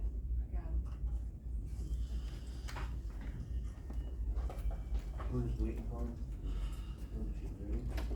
Just need some credit card. Oh, yeah, that's true. Credit card information on how they want to process credit cards and stuff. No. Alright. To be honest with you, I don't know anything about that. And I don't know if Jamie does or not, but. No, that's the airport manager's job to update that. What they're looking for is for who needs to be set up as like a customer within that system. Like what customers, for example. So like Rand says, an account and stuff. The So three that's- questions, the 3 questions they asked was, on the log, do you want the tail number? You know, the pilot would have to put in their tail number as they're getting fuel. I believe right now, that's what they do. That's what they do right now. The second part was, do you want to have them put in the mileage, pilot put a mileage on it? I don't know if that really matters so much. I always say one when I use it, but These are options. that's called. And then the last one was, what do we wanna have for a limit? So honestly, I have no idea how much an airplane holds for fuel, you know, on different types. Mine holds 50 gallons, but there's some pretty big planes out there. So I mean, if you said, okay, well, we're gonna cut everyone off at 50 gallons, or we're gonna cut everyone off at 300 gallons, or we're gonna cut everyone off at $1,000, or that's kind of what they're looking to see. I guess I have no idea what we're And I didn't, and that's what I didn't really know for sure what we wanted to do, so I assumed it was existing. And that's, I know Jamie was copied on it, so I thought she would put in some input on it, but I never did anything. Yeah, it's not really finance related, it's more of a airport manager, management decision. What are they currently capped at now? Is there any capital? I have no idea. I know Rand is actually unlimited. I remember Andy saying that. Yeah, I have no But, idea. okay. I don't know if they've got planes that would ever figure out what the cap was. I mean, if you'd give me a bigger plane, we could test that out just to see. Drop a We just buy you everything here. So what did you say your plane holds, per mil? I know it's 50, but. You got a little thing. Yeah, there's a lot bigger planes. 50 gallons? Yeah, well, good. So maybe we do like, 100 gallons or something? I feel like there's probably planes that go through. Aviation. If they wanna buy 500 gallons, let them buy 500, it doesn't matter on the limit. I Well, the know. limit They're is just, paying for it on credit card, they're paying for it, so what does it matter? yeah, they just wanna know if we wanna put a limit on there just in case, you know, let's say it's a stolen credit card or. Well, if they got a valid credit card, what the hell, well, let them charge all they want. Yeah, we can leave it unlimited, they just wanna know. Is that what you guys want us to do? I wouldn't know where to even cap it at, so it'd be, I would say unlimited, and if we have an issue, or if something gets brought up later, you know, if you're at one of your, airport managers meetings and you talk to somebody like, well, there's a reason we cap it at whatever. Well, I know when I go to the diesel pumps at the gas station and the cap's get 100, I get mad, you know, cause then you gotta. Right. You know what I mean? You don't get much fuel for $100 a gallon. So does the tail number count then? Again, I don't know. I don't know what you guys do with the tail number, so it asks for a tail number when I enter fuel, when I enter the tail number, does that show up in a report or something? It does. Yeah. So you know when I got fuel, but I don't know. I mean, if you've got 4 or 5 planes. What it would useful, matter. what kind of use it is, I guess, I don't know. Yeah, I don't think it's really. Yeah, it's not like it's probably gonna correct me if I'm wrong, I don't know, maybe. We can't do that. So, I don't know, tail some number really doesn't matter either? To me, it doesn't matter, it's just an extra step, I gotta enter my tail number, but it doesn't, I mean, it only takes a second. I don't care if I have to, a lot of them do. Just so. another verification. Well, not really though, cause I mean, Besides, it's gonna give me the gas if I say my tail number's 8136 hotel, or if I say it's 902, yeah, I mean, it's not like it's gonna kick you out, you know, when I use a Civil Air Patrol plane, there's all kinds of people that use that. Yeah, there's no verification on. It's not on there. Yeah, it's not like linked to your credit card or anything. So, and I could fly any, I could be renting a Put it on for plane, next Wednesday. you know, for flight school, where do we do that? Put it on the I think agenda it for would next help Wednesday. if you have multiple plans. Let's put it on the agenda. Or something. Yeah, then it would benefit you. Oh, yeah. Like, I'm assuming Rand has probably got one. Yeah, we're, It's going on for next Wednesday. And that could be too, so maybe you wanna keep it for whatever. Well, I mean, Reigns only has one plane, but they got a helicopter too. I'm assuming a tail number as well. Yeah. The medical ones would fly for us, too. Oh, yeah, that's true. alright, moving along. Still discussing fuel master.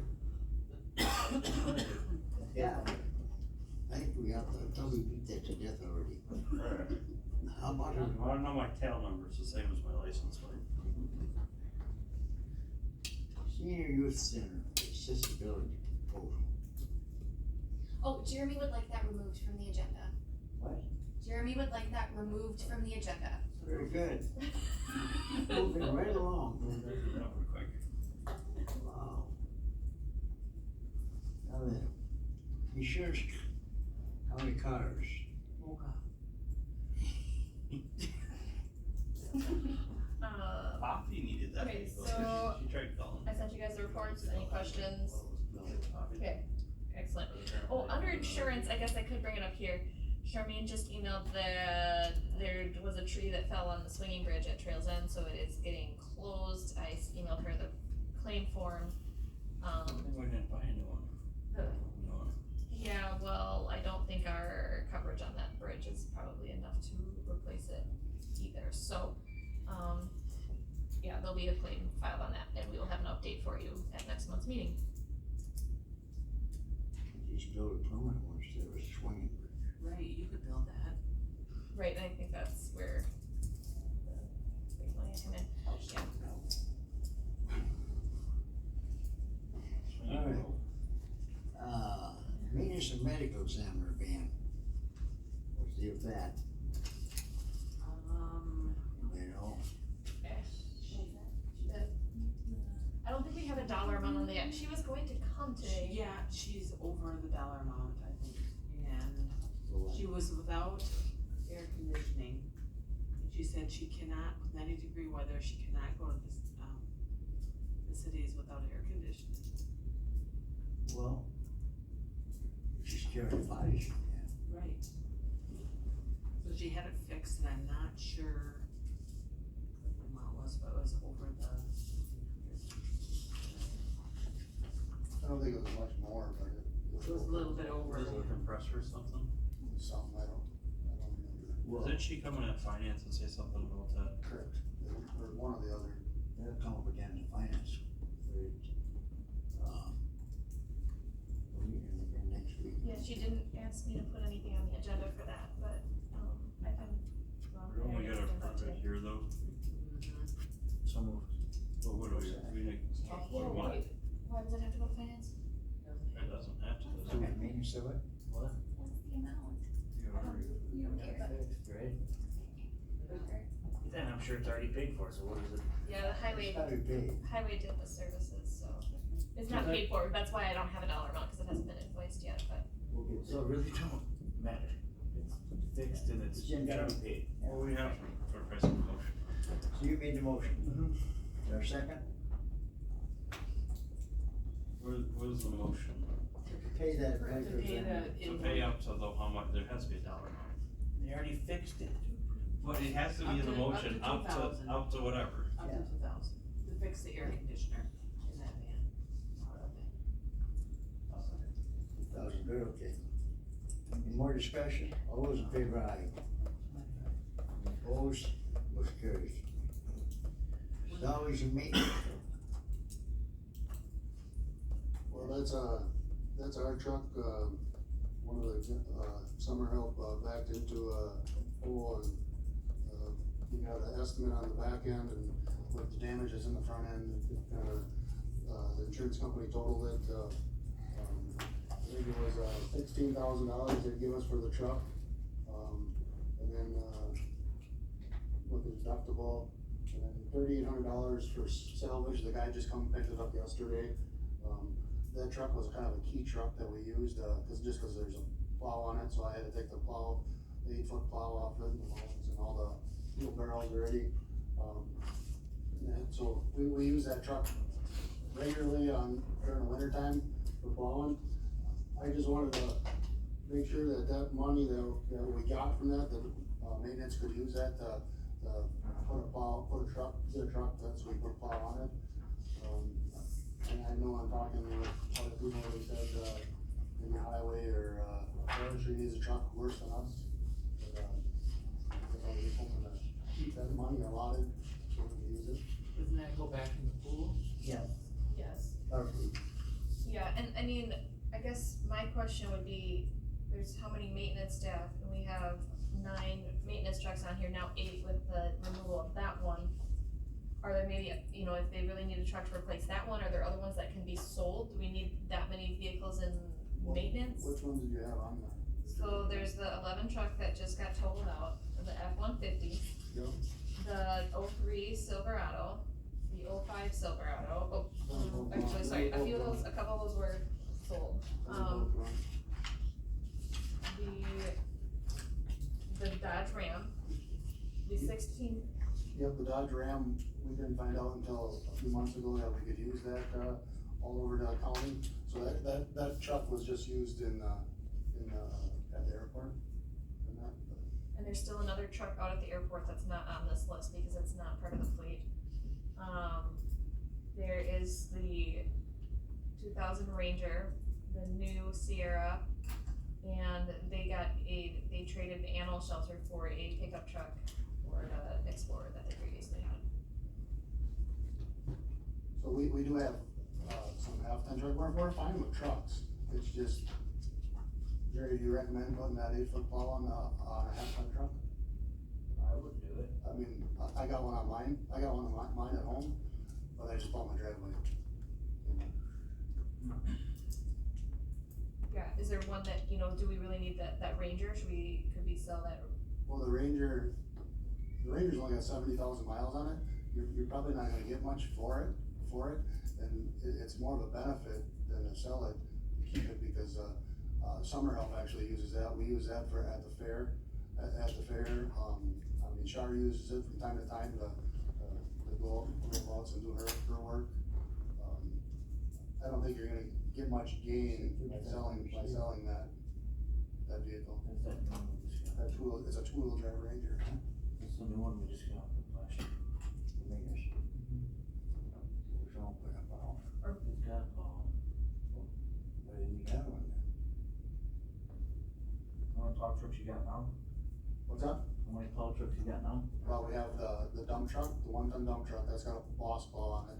And we have my truck that has a 50 plow on it. The one at the airport does too. The one at the airport does too, I mean, But it stays out there. yeah, it just stays out there. How many plow trucks do we need? Well, we plow a lot, we plow a lot, a lot of the buildings aren't subbed out to Russ Thompson.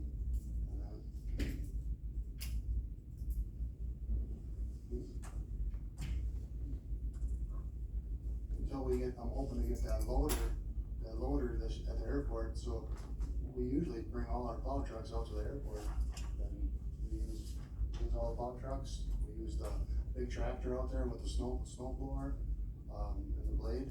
But, once that end loader comes, it's gonna solve a lot of problems, but. Do we have a listing of what Thompson plows and what you plow? There is a By list. buildings? What entities? It's not, it should have been all like the city county ones that Russ Thompson did, but it's not, so we can pick up the slack on it. We hand do all the sidewalks and everywhere, and, with this year being a bad year, we gotta use actually some of the plow trucks, just the plow trucks and everything, push piles back. How much is in accounting for recovery? For cash balances, well, we don't have, third quarter, charges in yet. So.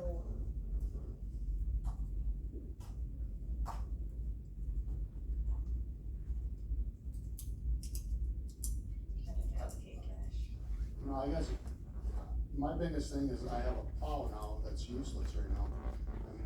I can put it on a half ton, but that truck's gonna be shot in a couple of years. Your thoughts, Jerry, on that?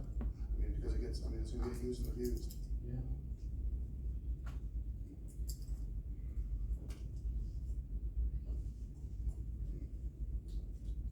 Create an allocation, I'll take a second here. What? It has to allocate the cash in order to get the current cash balance on it. Yeah, The cash balance right now is Still working. for the first half of the year. What? you're still calculating? And I'm fine with you guys giving, say that $16,000 needs to go to somebody else, I'm fine with that, give it to them. But I just, when I need a truck, I would hope that, we'd see the need for it. But for the time being, if nothing happens here, I'm gonna put that plow on a half ton, and that truck, instead of getting 10 years of life, 10 more years of life, you're gonna get 2 more years of life out of it. So it's carrying a negative cash balance of $56,114.71 right now. 56,000. Negative. It's in the hole. Let's go with the new truck. I think they 6,000? figured the replacement cost was about 17,000, and that's why we got the 16,000. Yeah, but what year was that?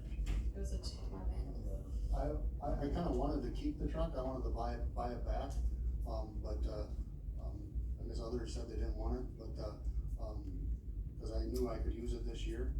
I knew I could use it this year and get us by this year with it, because I need, I was told it had to be scrapped. Well, you made it very clear that there were safety issues with that truck, so we couldn't keep that truck. But them safety issues were brought up years prior to, and nobody did anything. Well, I wasn't aware of them until now, and now that we are aware of them, we can't keep something operate that vehicle. I get it, I understand, I'm just saying, they were brought up years prior. That was a 2011, so you, have you looked around for any other used trucks? I would say, I mean, to get a three-quarter ton four-wheel drive, you're talking 20 grand. I mean, 20? I would say 20 grand probably. I think, How old are one? Scott Jones probably just, how much did he pay for the months he just bought? Is it The one he just 26, bought? 28? I wanna say 26. How much did Scott Jones pay for it? I was almost 30 by the time we got back. And that one from Thorpe or whatever, From Stanley, yeah, Stanley it was Auto. 26 or 27. Yeah, it's 26, I think. The truck that we just salvaged, we got $3,800 for it. I mean, we could've bought it back and sold it, I guarantee you, for $10,000, just because that truck, we only had 90,000 miles on it. I mean, there's, For 3/4 ton. Why, use liability, you sell a truck, it expires. Would you wanna have it fixed then, sir? we could've bought it back and fixed it, I mean. Well, the reason they totaled it out, Tony, is because the estimates to fix it way exceeded the value of the vehicle. He totaled my truck and I just kept driving it as I went. Well, you don't care if you drive old vehicles that are gonna break down. We're gonna pick you up on 94, I know we are. Mocha's gonna make it Okay. at least 90% of the way. Or just in case, keep your phone. You wanna address it or wait for a while? Well, Forestry has been asking for a truck for over a year. I just want you to consider that as well. Take them, I will not vote to give him a new truck. We are getting rid of a Dodge Ram pickup. It's a 2018, it's a half ton. Cause that deputy is scheduled to get a new squad in 2024. Isn't that Ford coming up too? That blue Ford? Yes, yep. So 2 pickups, Where's the Ford? Is that half ton also? yes. We have one of them half tons right now. It's a great truck. It's a 6-cylinder. It's frontless, but it would work for commuting back and forth wherever they had to go. Well, you wanna address it now or wait?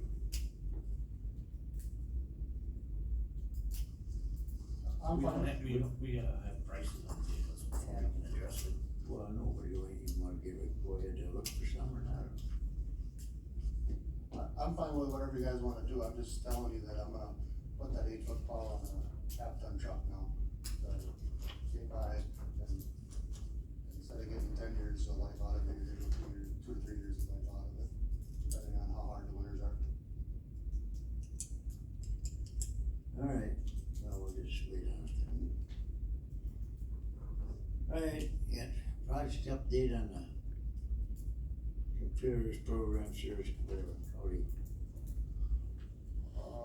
Update on that, I'm gonna let Bugs take over, cause he knows exactly what's going on with that.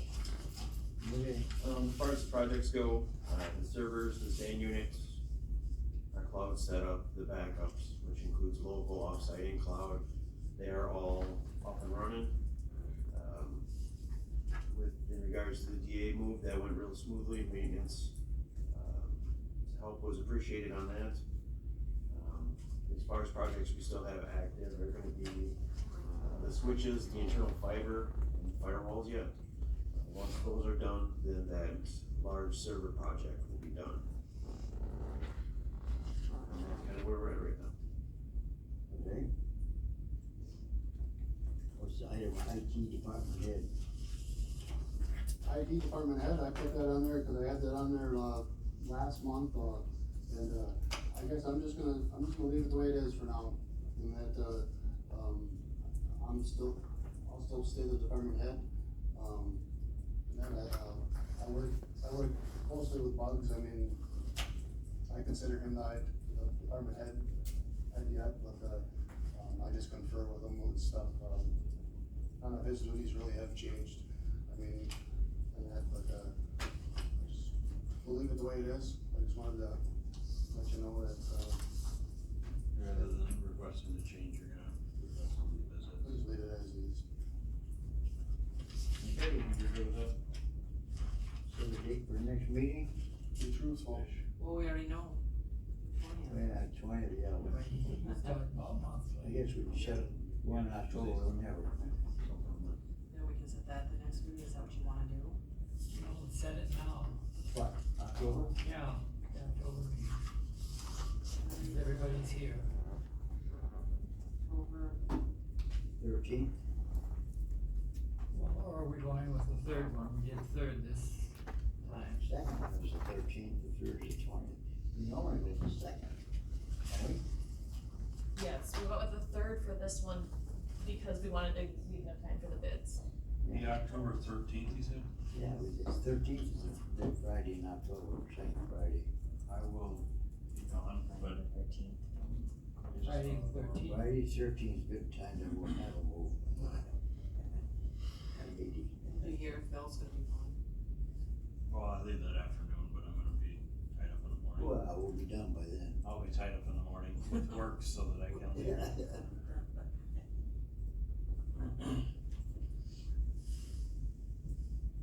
October 13th at 8:30. October. Alright, any other business? Entertain a motion to adjourn? Motion by Jerry. I'll second. Now over here. It is 11:50.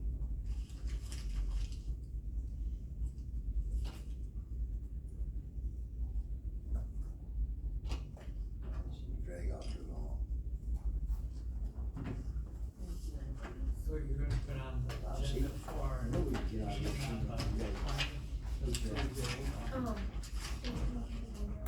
Oh, we're Mocha. You're gonna present the financial statements to the finance committee next week, or? Hi, Jerry. Are you guys good with just reviewing the report?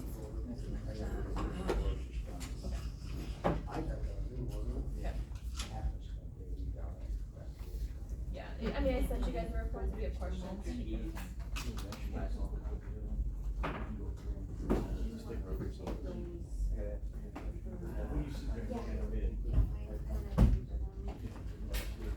I requested to give me the worst car in the fleet, and so I'm gonna drive it down, so if the sheriff's department's got one worse, just let me know. Oh, and Alan forgot to Yeah? mention, Yep. but- Rise in his own squad. What? Rise in his own squad. You don't want Go here. He'll be here on Thursday, so he'll have one. He tries. Get her there. How far are you going? To the Dells. Well, the one they're talking I about, would take it to Chris. the one that's the one we're selling, right? Yeah, you ain't taking it to the Dells. Well, the way they sound about this one, they said I might have to push it half the way there too, so. Yeah, the Mocha one, yeah, that's, Oh, I complain about cars, buying cars, so I figured I should take the worst one. You can find, but if we're selling that one, there's no, Yeah, there's no we're point, not. I respect the there's no point in dedication. driving it, right? So if I find the next worst Well, one. just shoot me an email. The next worst one, probably might be the Mocha. Why do they call it Mocha? Does it look like? Must be that color. It's, yeah, that's the color of it. It's a big turd. Looks like a They used to just do the cars by the colors. Okay. Like a big turkey. Yeah. You want this binder though, right? There's an instruction. No. I just kept it so that I have something for you I guys know that we you can get keep prices. or throw away or